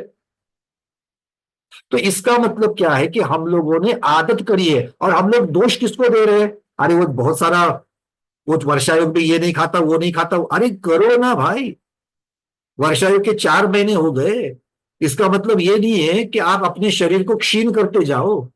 आपको तरीके से खाना है। सारे न्यूट्रिशंस और भक्ष्य चीजों में इतने सारे न्यूट्रिशंस है, खाते ही नहीं है। क्यों नहीं खाते? और अगर भक्ष्य चीजों में न्यूट्रिशंस नहीं होते तो कोई साधु चले ही नहीं, चल सकता पैदल। और इतना ही नहीं, उपवास के दिन केशलोच किया है, उपवास है तो भी 1.5 घंटा 2-2 घंटा प्रवचन देते हैं। कहां से शक्ति आती है? और हम लोग एक उपवास क्या कर लिया, एक आसन क्या कर लिया, जाकर के सो जाते हैं। होता है कि नहीं होता है? बोलो मुझे, ये क्यों हो रहा है? ये समझने की बात है। दूसरी बात, अब B12 किसका कम है, कैल्शियम किसका कम है, डॉक्टर लिख के दे रहा है। पर डॉक्टर जो है उसको कोई ना जैनिज्म से लेना देना है और ना ही उसको व्रतों से लेना देना है। मैं बहुत सारे जैन डॉक्टरों को भी जानता हूं जो पहले सामने जो आएगा उसको पहला बोलते कि उपवास नहीं करना। जैन डॉक्टर्स को जानता हूं मैं, ये छोड़ो वो मत छोड़ो, ये सब नहीं करना, वो सब नहीं चलेगा, तुम व्रती हो, मेरे को नहीं मालूम है तुम व्रती हो। ये जैन डॉक्टर बोलना चालू कर लिए है, ये इनका शिक्षण है, ये ऐसी इस प्रकार की डिग्री लेकर के आ रहे हैं। क्योंकि आपने आगम पढ़ाई नहीं है। आगम में कहीं पर भी चीज, आगम में आपके शरीर को जो हानिकारक है उस चीज को खाने के लिए नाकार दिया है। जिस चीज को आप विरुद्ध अन्न कहते हो, आज जितने भी त्वचा के रोग हो रहे हैं वो त्वचा के रोग विरुद्ध अन्न खाने की वजह से हो रहे हैं। दूध के पदार्थ और नमकीन पदार्थ एक साथ करके ले रहे हो, चाय के साथ में फरसान खा रहे हो रहा है कि नहीं हो रहा है विरुद्ध अन्न? आप बताओ। आपके एक ही थाली में रबड़ी भी होती है और उसी के साथ में आपका नमकीन भी होता है। और महाराज जी को देखो, साधु जब आहार करता है तब एक उसके फल हो, अन्न खा करके हो गया, फल लेना है, हाथ धो करके अगली चीज ले रहे हैं। एक चीज को दूसरे चीज में नहीं मिला रहे हैं। क्यों नहीं मिला रहे? टाइम पास करने के लिए हाथ धोते के बीच में? सोचा कभी कि नहीं? जितने भी आहार देने जाते हो कभी सोचते हो कि नहीं सोचते हो? ये विरुद्ध अन्न एक दूसरे में नहीं मिलना चाहिए। और श्रावक को भी देते वक्त वैज्ञानिक होना चाहिए। कौन सी चीज के बाद क्या चलाना चाहिए, इनकी प्रकृति क्या है, फल कब चलाने चाहिए, कब कब इनके लिए अन्न चलाना चाहिए, क्या कौन से किस प्रकार का अन्न चलाना चाहिए। हमको तो बस पुण्य चाहिए। दूसरे के चौके में घुस करके हम आगे बढ़ करके महाराज जी महाराज जी महाराज जी मीठा ले लो मीठा ले लो मीठा ले लो। अरे तो मीठा ले, और कोई कोई भी हमने देखे कि जब तक उनको ग्रास नहीं देते, रोटी सब्जी की जगह रोटी जब तक हाथ में नहीं रखते, बोलते हमको अरे हमारे वहां से महाराज जी ने आज सिर्फ फल ही ले लीजिए, रोटी तो दी नहीं। अरे आकुलता देखो किस चीज की हो रही है, और आकुलता करके क्या मान रहे हो, और पुण्य कौन सा कमाने गए थे।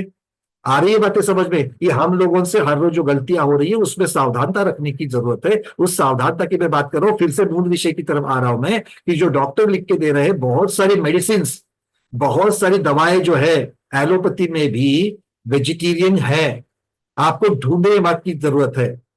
कैल्शियम की दवाएं जो है, कैल्शियम की दवा भी वेजिटेरियन मिल सकती है आपको।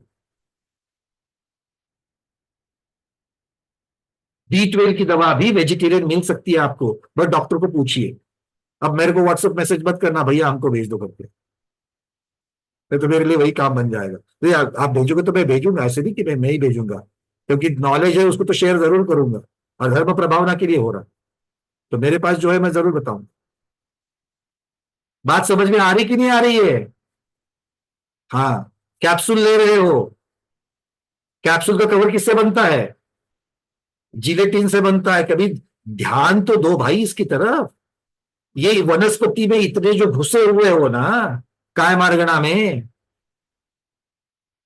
उसके साथ उसमें घुसो बिल्कुल, उसमें मुझे कोई आपत्ति नहीं है, और उसके साथ में जिलेटिन तो भैया त्रस्त जीवों से बन रहा है, पहले उसको तो छोड़ो। फिर भैया कैप्सूल कैसे लेंगे, डॉक्टर को पूछो पहले, भैया ये कैप्सूल जो है, ये कैप्सूल की जगह पर कोई दूसरी दवाई आपको टैबलेट रूप में मिल सकती है क्या?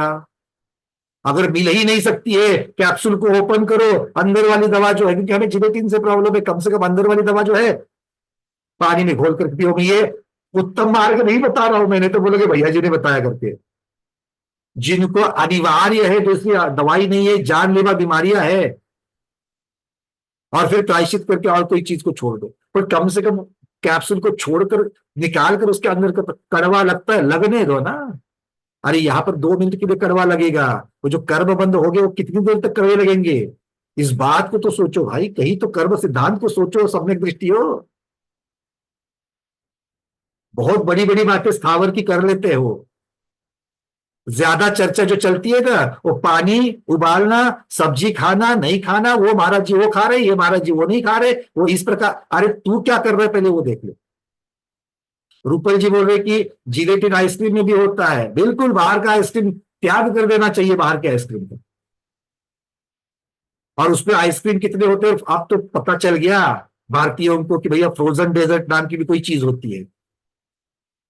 आइसक्रीम अलग, फ्रोजन डेजर्ट अलग, किंतु जरा इंग्रेडिएंट तो पढ़ो। चॉकलेट खा रहे हो, बिस्किट खा रहे हो, उसको तो पढ़ो। इमल्सिफायर्स, बहुत बार इमल्सिफायर की चर्चा हो गई, आज नहीं निकालूंगा मैं तो कायम आर्गना से।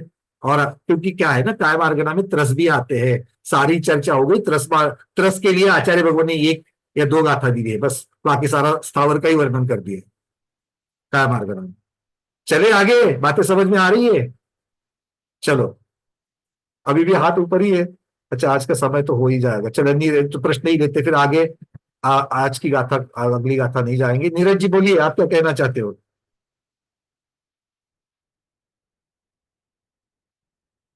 नीरज जी, हाँ नमस्ते आचार्य भगवान।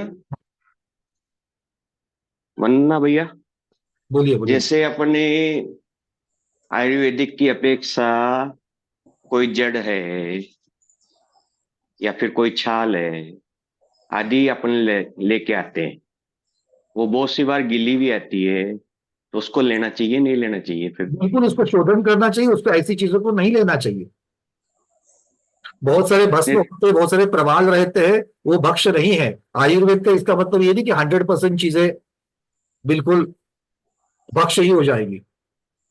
और ये तुलसा जी के पत्ते वगैरह तो अपन गृहस्थ जीवन में पत्ते, क्योंकि जो आपने अभी एक प्रश्न छेड़ा है इसलिए मैं बोल रहा हूं, अगर आपने जो गीलीपन की बात करी है, तो अगर मान लो कोई वनस्पति गीली आती तो उसके ऊपर तो बहुत बार फंगस लगने के भी चांसेस होते हैं। जी जी जी, इसी वजह से पूछा मैंने। इन चीजों को देख करके लेना चाहिए। अब आंख बंद करके देखो, खाने की बात चल रही है तो आंख बंद करके कोई चीज नहीं खानी है, आगम के चक्षु लगा करके ही खानी है, ठीक है ना? रसना ये जो अपन आगे करना चाहिए बस। हाँ धीरज जी बोलिए।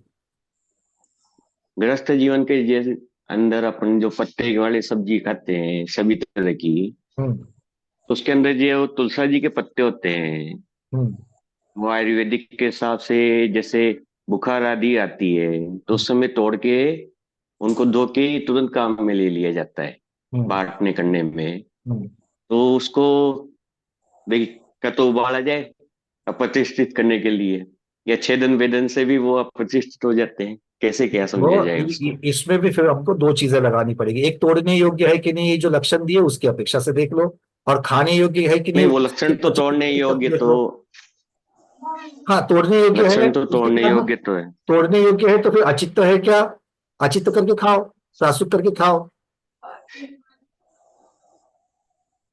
नहीं, जैसे अपन दवाई बनाते हैं ना उसकी, तो तोड़ने के बाद उसको धोते हैं, धोने के बाद उसको अपन बांटते हैं, फिर उसके अंदर दवा मिलाते हैं मनक्के आदि, तो हो गया। फिर उसके बाद उसको गर्म किया जाता है, फिर उसको लिया जाता है, तो उस अनुसार वो तो प्रासुप्त हो गया है, उसमें कोई मर्यादा सुनो। अब इसकी मर्यादा कितनी है, क्योंकि आपने तभी तो 1 डोज ले लिया, अब इसकी मर्यादा कितनी है ये भी देखो। हाँ ठीक है ना, ये तो सारी मर्यादा तो ऐसे नॉर्मली ये दवा तो हाथ बनती है, इसके बाद में ये रहती नहीं है, जैसे अगर 5 जने लेने वाले।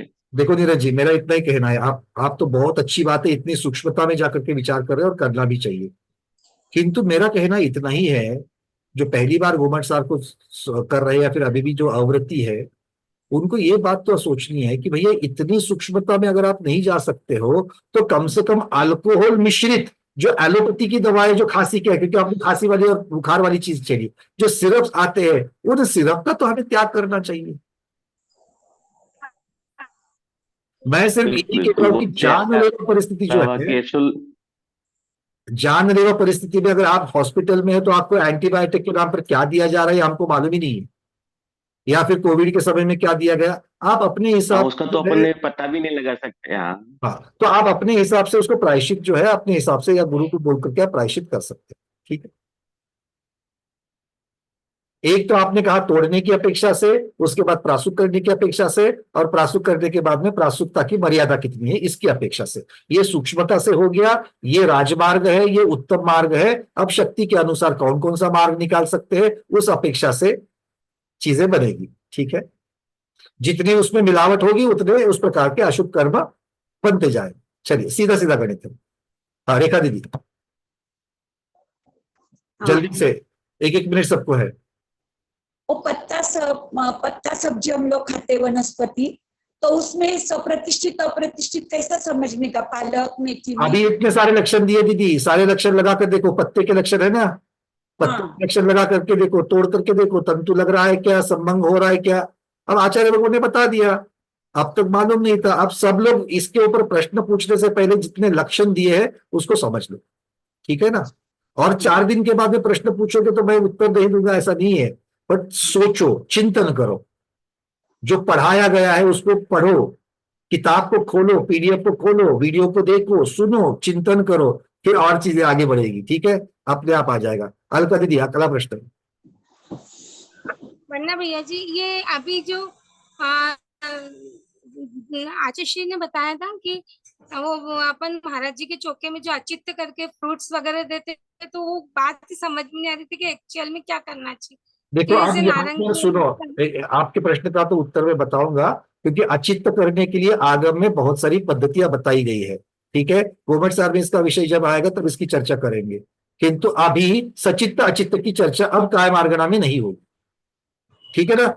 यहाँ पर मूल विषय जो है बादर निगोदिया, सप्रतिष्ठित अप्रतिष्ठित, तोड़ने योग्य, इसकी अपेक्षा से पूछिए, ठीक है अलका दीदी। इसके ऊपर चर्चा जरूर करेंगे सचित्त अचित्त की, क्योंकि इसके नाम की प्रतिभा आने वाली है आगे संयम मार्गणा में, तब बहुत अच्छी तरीके से इसके ऊपर डिटेल्स करेंगे, ठीक है ना। क्योंकि क्या है ना कि अभी चर्चा करेंगे तो बाद में उसमें फिर से वही प्रश्न आते हैं, संयम मार्गणा तक भूल जाते, काय मार्गणा में क्या पूछा था, ठीक है ना। चलिए रूबी दीदी आपका प्रश्न। भैया जी मैं ये कहना चाहती हूँ कि जो सप्रतिष्ठित और अप्रतिष्ठित का जो ये हम अंतर कर रहे हैं, इसमें मैं ये कहना चाह रही थी कि सप्रतिष्ठित मतलब जिसपे जर्म्स लग पा रहे हैं, है ना, और अप्रतिष्ठित यानी जर्म से रहित है। मतलब मैं ऐसा मान रही हूँ, जो मेरे समझ में आ रहा है वो बता रही हूँ मैं, कि जर्म से रहित है वो, ठीक है। तो अगर जैसे मान लीजिए कोई भी प्लांट्स, जो भी, चाहे कोई प्लांट्स है, चाहे कुछ मतलब देह है, हम हैं खुद, हम अपने शरीर को भी लेते हैं, जब तक हमारे अंदर प्राण है तब तक हम सप्रतिष्ठित हैं, क्योंकि जर्म्स हमारे ऊपर आते हैं, लगते हैं, ठीक है। और जब हम जैसे मृत्यु भी हो जाती है तब भी, उसके बाद भी काफी समय तक वो रहता है ना अंदर, मतलब रहता है, गर्म शरीर रहता है, इसका मतलब के अंदर जर्म्स हैं, अभी भी चल रहे हैं वो, है ना। तो उन जर्म्स की वजह से स्मेल होना शुरू हो जाती है बॉडी में, सब कुछ होना शुरू हो जाता है। लेकिन जब वो बॉडी को देह को अग्नि को विसर्जित कर देते हैं, तब वो जाके, वो कहते हैं ना राख सबसे पवित्र होती है, ऐसे बोलते हैं ना, तो वो तब वो जाके अप्रतिष्ठित होती है, तो यानी कि वो जर्म फ्री हो गई। अब वो जब जर्म फ्री हो गई वो अप्रतिष्ठित है। जैसे हम बोल रहे थे कि तीर्थंकर भगवान अप्रतिष्ठित है, वो क्या बोल रहे थे? एक मिनट, बहुत सारी चीजें मिक्स हो रही है। अब तक की जो बात आपने कही उसके ऊपर मैं कमेंट करूंगा, ठीक है। देखिए एक तो सबसे पहली बात है कि आपने वनस्पति, मनुष्य और राख, ये बहुत बड़ा विषय एक साथ, एक दूसरे के साथ में जोड़ दिया। पहली बात तो ये सबको एक साथ नहीं जोड़ सकते, उसका कारण है क्योंकि वनस्पति की अपेक्षा से वर्णन अलग होगा, मनुष्य की अपेक्षा से वर्णन अलग होगा, दोनों की परिस्थिति अलग अलग है। सबसे पहले वनस्पति की अपेक्षा से है, तो आपने जो प्रश्न का शब्द लगा दिया कि भाई इसके ऊपर जर्म्स आते, चलो ठीक है, बादर निगोदिया की अपेक्षा से है। अब ये बादर निगोदिया, क्योंकि वनस्पति के ऊपर बादर निगोदिया भी आ सकते हैं और त्रसजीव भी आ सकते हैं। जो कीटनाशक आदि जो मारे जाते हैं उसमें त्रसजीव भी मरते हैं। तो आपके पास दो चीजें हैं, आपको दोनों चीजों को समझना, क्योंकि आपने जर्म्स शब्द का उपयोग किया, कीट शब्द का उपयोग किया। तो बादर निगोदिया की अपेक्षा से यहां पर सप्रतिष्ठित अप्रतिष्ठित कह रहे हैं, त्रसजीव की अपेक्षा से नहीं कह रहे हैं। क्योंकि अगर मान लीजिए अगर कोई गन्ना है और गन्ना सप्रतिष्ठित अप्रतिष्ठित की अपेक्षा से तोड़ने योग्य हो गया, अप्रतिष्ठित हो गया है, किंतु उसके ऊपर बहुत सारे कीड़े आकर के बैठे हैं, तो वो तोड़ने योग्य हो गया, आपने उसको तोड़ने की प्रक्रिया है, उसकी अपेक्षा से आपने उसको तोड़ दिया, तो अप्रतिष्ठित गन्ना अब अचित्त भी हो गया। अब अचित्त होने के बाद में आपने सीधे उसको तोड़ने के लिए ले लिया बिना शोधन किए, तो उसके अंदर जो त्रसजीव है वो भी मर जाएंगे कि नहीं मर जाएंगे? अब तो बादर निगोदिया जीव निकल गए, किंतु जो त्रसजीव उसके ऊपर है वो त्रसजीव तो बिल्कुल भी मर जाएंगे। तो आपको ये विषय को बादर निगोदिया की अपेक्षा, त्रसजीवों की अपेक्षा अलग अलग रखना है, ठीक है, ये पहली बात। अब आते हैं मनुष्यों की तरफ। मनुष्यों का जो जीव है वो मनुष्य के श्रावक के जीव के ऊपर या साधु भी हो जो भी हो उसके ऊपर बादर निगोदिया जीव होते ही होते। ये तो तीर्थंकर भगवान ने बता दिया है, ठीक है। अब वो अपनी आयु से आते हैं, अपनी आयु से जाते, तो इसीलिए तो हम लोग जब नहाते हैं, साबुन आदि जब लगाते हैं, तो इनकी अपेक्षा से वो बादर निगोदिया जीव जो है वो बिल्कुल मर जाते हैं। और वो मरते हैं इसीलिए तो इसको आरंभ क्रिया कहा है। और इसी आरंभ क्रिया से बचने के लिए कहिए, उसका पापक क्षालन करने के लिए हमें षट आवश्यक बताए गए हैं।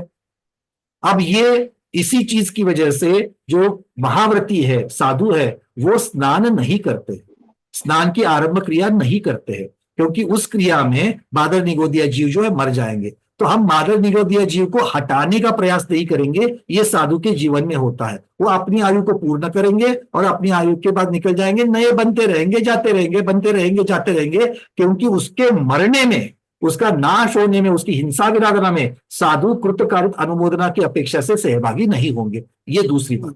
तो ये मनुष्य जीते जागते मनुष्य की अपेक्षा से वर्णन हो गया।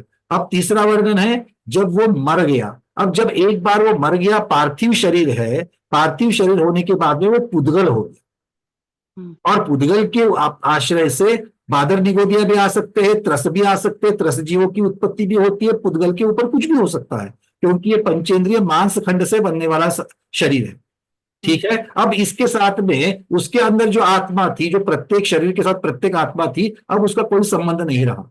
इसीलिए एक रात वो पुद्गल पार्थिव शरीर जलने के बाद, हाँ, जलते वक्त हिंसा जरूर हो जाएगी। किसकी होगी? तो उस पुद्गल के आश्रय से जो वहां पर जीव आ गए, त्रस हो या स्थावर हो, जो भी जीव आए, वो अग्निदाह संस्कार में। अब अग्निदाह संस्कार कौन कर रहा है? जो स्वयं मर गया वो तो नहीं कर गया, वो तो निकल गया, तो बाकी के जो लोग हैं वो करेंगे। और इस क्रिया की अपेक्षा से ही उनको सूतक लगता है, पातक लगता है। और इसीलिए उससे भी शुद्ध होने के लिए दान और पूजा, ये चीजें बताई गई है। कितने समय के बाद शुद्ध होते हैं, वो शुद्ध होने की क्रिया भी बताई गई। अब जो उनके गोत्र के नहीं है, जो उनके परिवार के नहीं है, किंतु अंतिम क्रिया में गए थे, तो उनको भी वहां पर छूने की वजह से कम एक दिन का सूतक बताया गया है।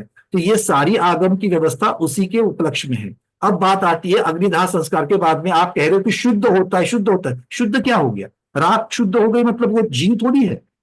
शुद्ध का मतलब क्या है? वो तो पुद्गल है, एक पुद्गल की पर्याय से दूसरी पुद्गल की पर्याय बन गई। तो शुद्धता का मतलब क्या हो गया? एक पुद्गल पर्याय जल करके दूसरी पुद्गल पर्याय बन गई, बस इतनी सी बात है। तो ये अलग अलग परिप्रेक्ष्य पे इसको अलग अलग तरीके से देखना चाहिए, ठीक है। नहीं भैया जी, जो मैं कह रही हूँ, मतलब मैं ये कह रही हूँ शुद्धता इन द सेंस, मैं ये बता रही हूँ कि जो अप्रतिष्ठित मतलब शुद्ध, यही है ना प्रतिष्ठित का मतलब, कि ये अब शुद्ध तो बहुत अपेक्षा से शुद्ध शब्द लगाया जाता है। शुद्ध शब्द बहुत अपेक्षा से लगाया जाता है।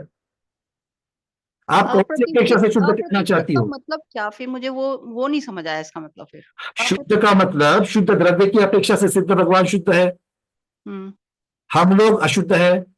किंतु यही पर्याय जब साधु की हो जाती है, तो साधु के शरीर को रत्नत्रय से पवित्र माना है, उसको शुद्ध माना है। श्रावक की अपेक्षा से देखो तो अव्रति की अपेक्षा, जो व्रती है उसके पांव छूते हैं, उस शरीर की भी तो उसको पवित्र मानते हैं, व्रती के शरीर को, मतलब वो उसकी अपेक्षा से शुद्ध। तो शुद्धता की व्याख्या परिस्थिति के अनुसार, पर्याय के अनुसार बदलती जाती है। मुझे अप्रतिष्ठित का मतलब समझ नहीं आया। फिर अप्रतिष्ठित का मतलब सीधा साधा है, और इसको शब्दों के साथ आप जोड़ने का प्रयास करोगी तो आप हमेशा भ्रमित रहोगी। मुझे आपके साथ में आपका शब्द का भांडार, शब्द का ज्ञान बहुत अच्छा है रूबी दीदी, पर हर एक चीज को आप शब्दों के साथ में नहीं जोड़ सकते। शब्दार्थ अलग होते हैं और भावार्थ अलग होते हैं। तो इसीलिए हर एक चीज को, मेरे शब्द को बड़े ध्यान से सुनिए, शब्दार्थ को हर एक जगह पर शब्दार्थ लगा नहीं सकते हैं आप लोग, ठीक है। अब सप्रतिष्ठित और अप्रतिष्ठित को आप देख लीजिएगा। सप्रतिष्ठित और अप्रतिष्ठित का मतलब एक ही अपेक्षा से व्याख्या में बिल्कुल सीधा है, लक्षण बिल्कुल सीधा है। जो प्रत्येक शरीर बादर निगोदिया की अपेक्षा से आश्रयभूत है, उसे सप्रतिष्ठित कहा। ये वनस्पति में भी लगा सकते हो, स्थावर में भी लगा सकते हो, ये दोनों में लगा सकते हो, ठीक है। अब चूंकि अब इसके अलावा इन दोनों के ऊपर त्रसजीव आ जाएंगे, त्रसजीव आएंगे तो त्रस की अपेक्षा से सप्रतिष्ठित अप्रतिष्ठित नहीं कहा गया यहां, इस बात को समझना। अच्छा, ये अपेक्षाएं अलग अलग है, कथन करने की पद्धतियां अलग अलग है। तो सप्रतिष्ठित अप्रतिष्ठित बादर निगोदिया के आश्रय की अपेक्षा से व्याख्यान में सब जगह पर आया है। वो जब तक प्रत्येक वनस्पति के ऊपर है या प्रत्येक शरीर के ऊपर है तब तक वो शरीर सप्रतिष्ठित माना। अच्छा, एक चीज और ये क्लियर है क्या? मैं उसी में से तो पूछ रही हूँ कि मुझे एक चीज ये समझनी है कि जो ये हम बादर, एक सूक्ष्म होता है एक बादर है, तो जो बादर है ये त्रस को हम बादर में नहीं गिन सकते क्या? सुनो, सारे बादर त्रस ही होवे ये जरूर नहीं है, किंतु सारे त्रस बादर ही होते हैं। हाँ हाँ, तो मतलब वही ना, जो त्रस को भी बादर में गिना जाएगा ना, मतलब किंतु निगोदिया नहीं है, बादर शब्द अकेला नहीं है, बादर निगोदिया है। बादर निगोदिया। हाँ, और निगोदिया शब्द का अर्थ आगे आगे गाथा में आएगा। निगोदिया जो है वो वनस्पति का ही प्रधानता से होते हैं।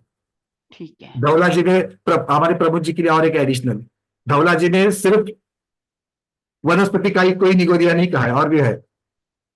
खैर दीदी ठीक है, रूबी दीदी? हाँ जी भैया जी। हाँ, बादर निगोदिया किसे कहेंगे? बादर निगोदिया उनको कहेंगे जो उनका तिर्यंच गति, तिर्यंच आयु का उदय है, स्थावर नाम कर्म का उदय है, एकेंद्रीय जाति का उदय है, औदारिक शरीर जिनके पास है, और जो साधारण है। ठीक है। ठीक है, चल। तो पंकज जी, हाँ चर्षित, आज की जो चर्चा हुई या 2-3 दिन से जो चर्चा चल रही है, हाँ, इससे एक निष्कर्ष तो यह निकलता है कि इसी संसार में 2 प्रकार के लोग हैं।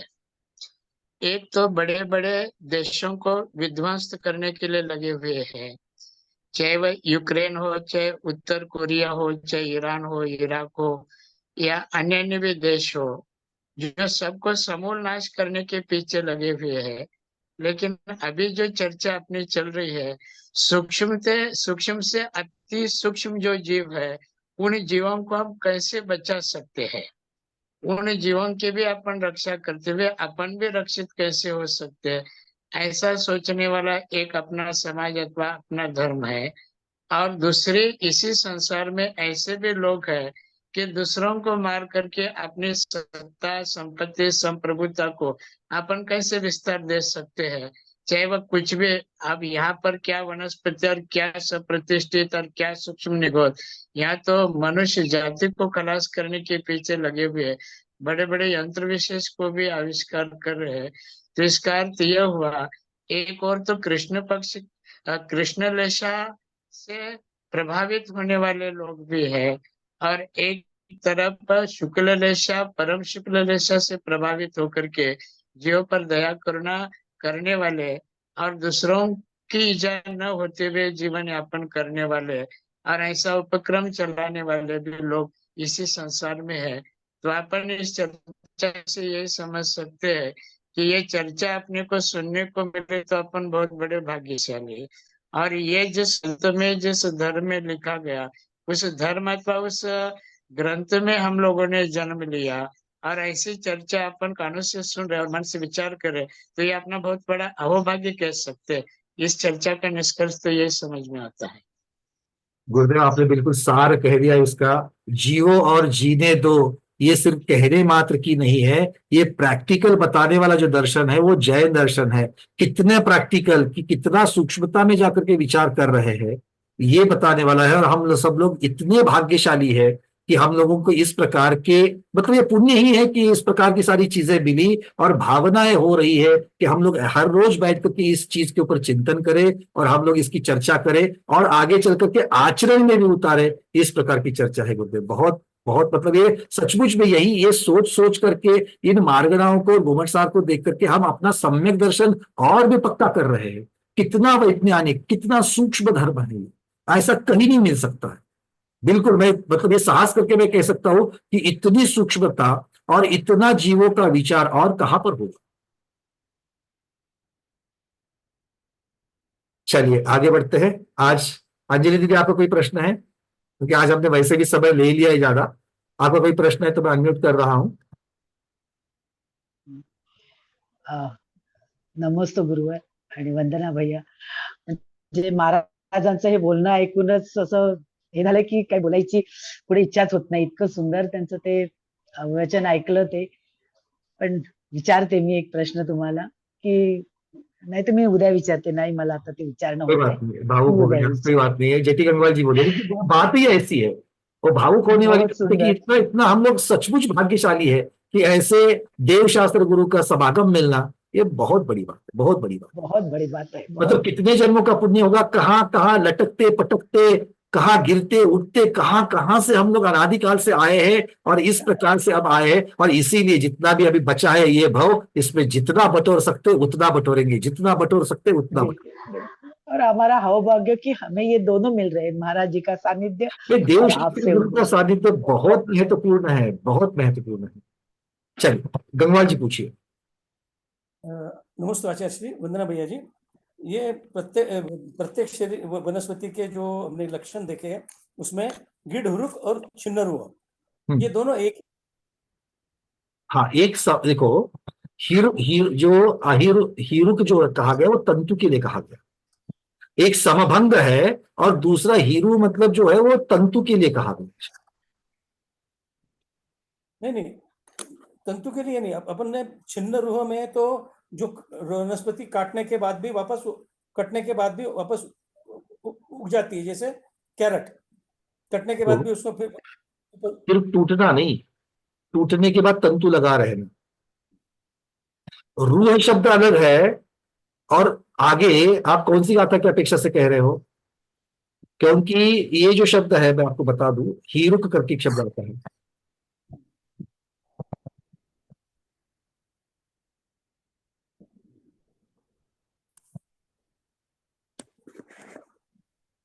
एक छिन्न रूह है और एक छिन्न अरूह है,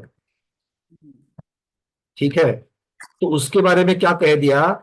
और छिन्न रूह, और वहां पर उन्होंने गूढ़ हीरुक और अगूढ़ हीरुक ये शब्द लगा दिया।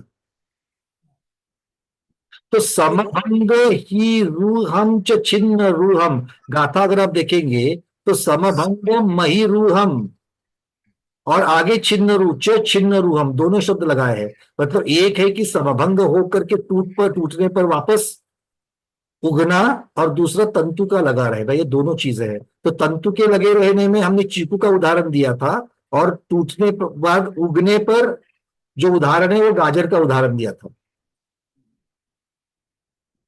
तो गाजर का उदाहरण छिन्न रूह में आएगा और चीकू का उदाहरण गुड़ रूप में आएगा। हाँ, तो वही तो कह रहे ना, तंतु का भी दो चीजें हैं, अलग अलग चीजें हैं। तो गुड़ रूह ये तंतु की अपेक्षा से है। ठीक। देखो, समभंग में भी हमने चीकू को रखा है, क्योंकि वो उदाहरण है, इसका जरूरत नहीं कि वो एक ही जगह पर आ जाएगा। चीकू में हमें तंतु मतलब वो पर्दा दिखता है कि नहीं दिखता है, जो बीच के आजू बाजू में होता है ना? क्योंकि हीरुक शब्द जो है, हीरुक शब्द मतलब तंतु है, तो दोनों की अपेक्षा से लगा दो, ठीक है? चलिए, रूबी दीदी, मैं आपके प्रश्न को ले लेता हूँ, थोड़ा सा निष्ठापन क्रिया पहले कर लेते हैं, तो जो लोग जाना चाहते हैं जाएंगे, फिर आपके रूबी दीदी आपके प्रश्नों के उत्तर होंगे। आज के स्वाध्याय में इतना ही। आज के स्वाध्याय को गुरुओं के श्री चरणों में बारंबार नमोस्तु वंदनामि इच्छाकार करते हुए यहीं पर समापन करते हैं। जैनम जयतु शासनम, जैनम जयतु शासनम, जैनम जयतु शासनम।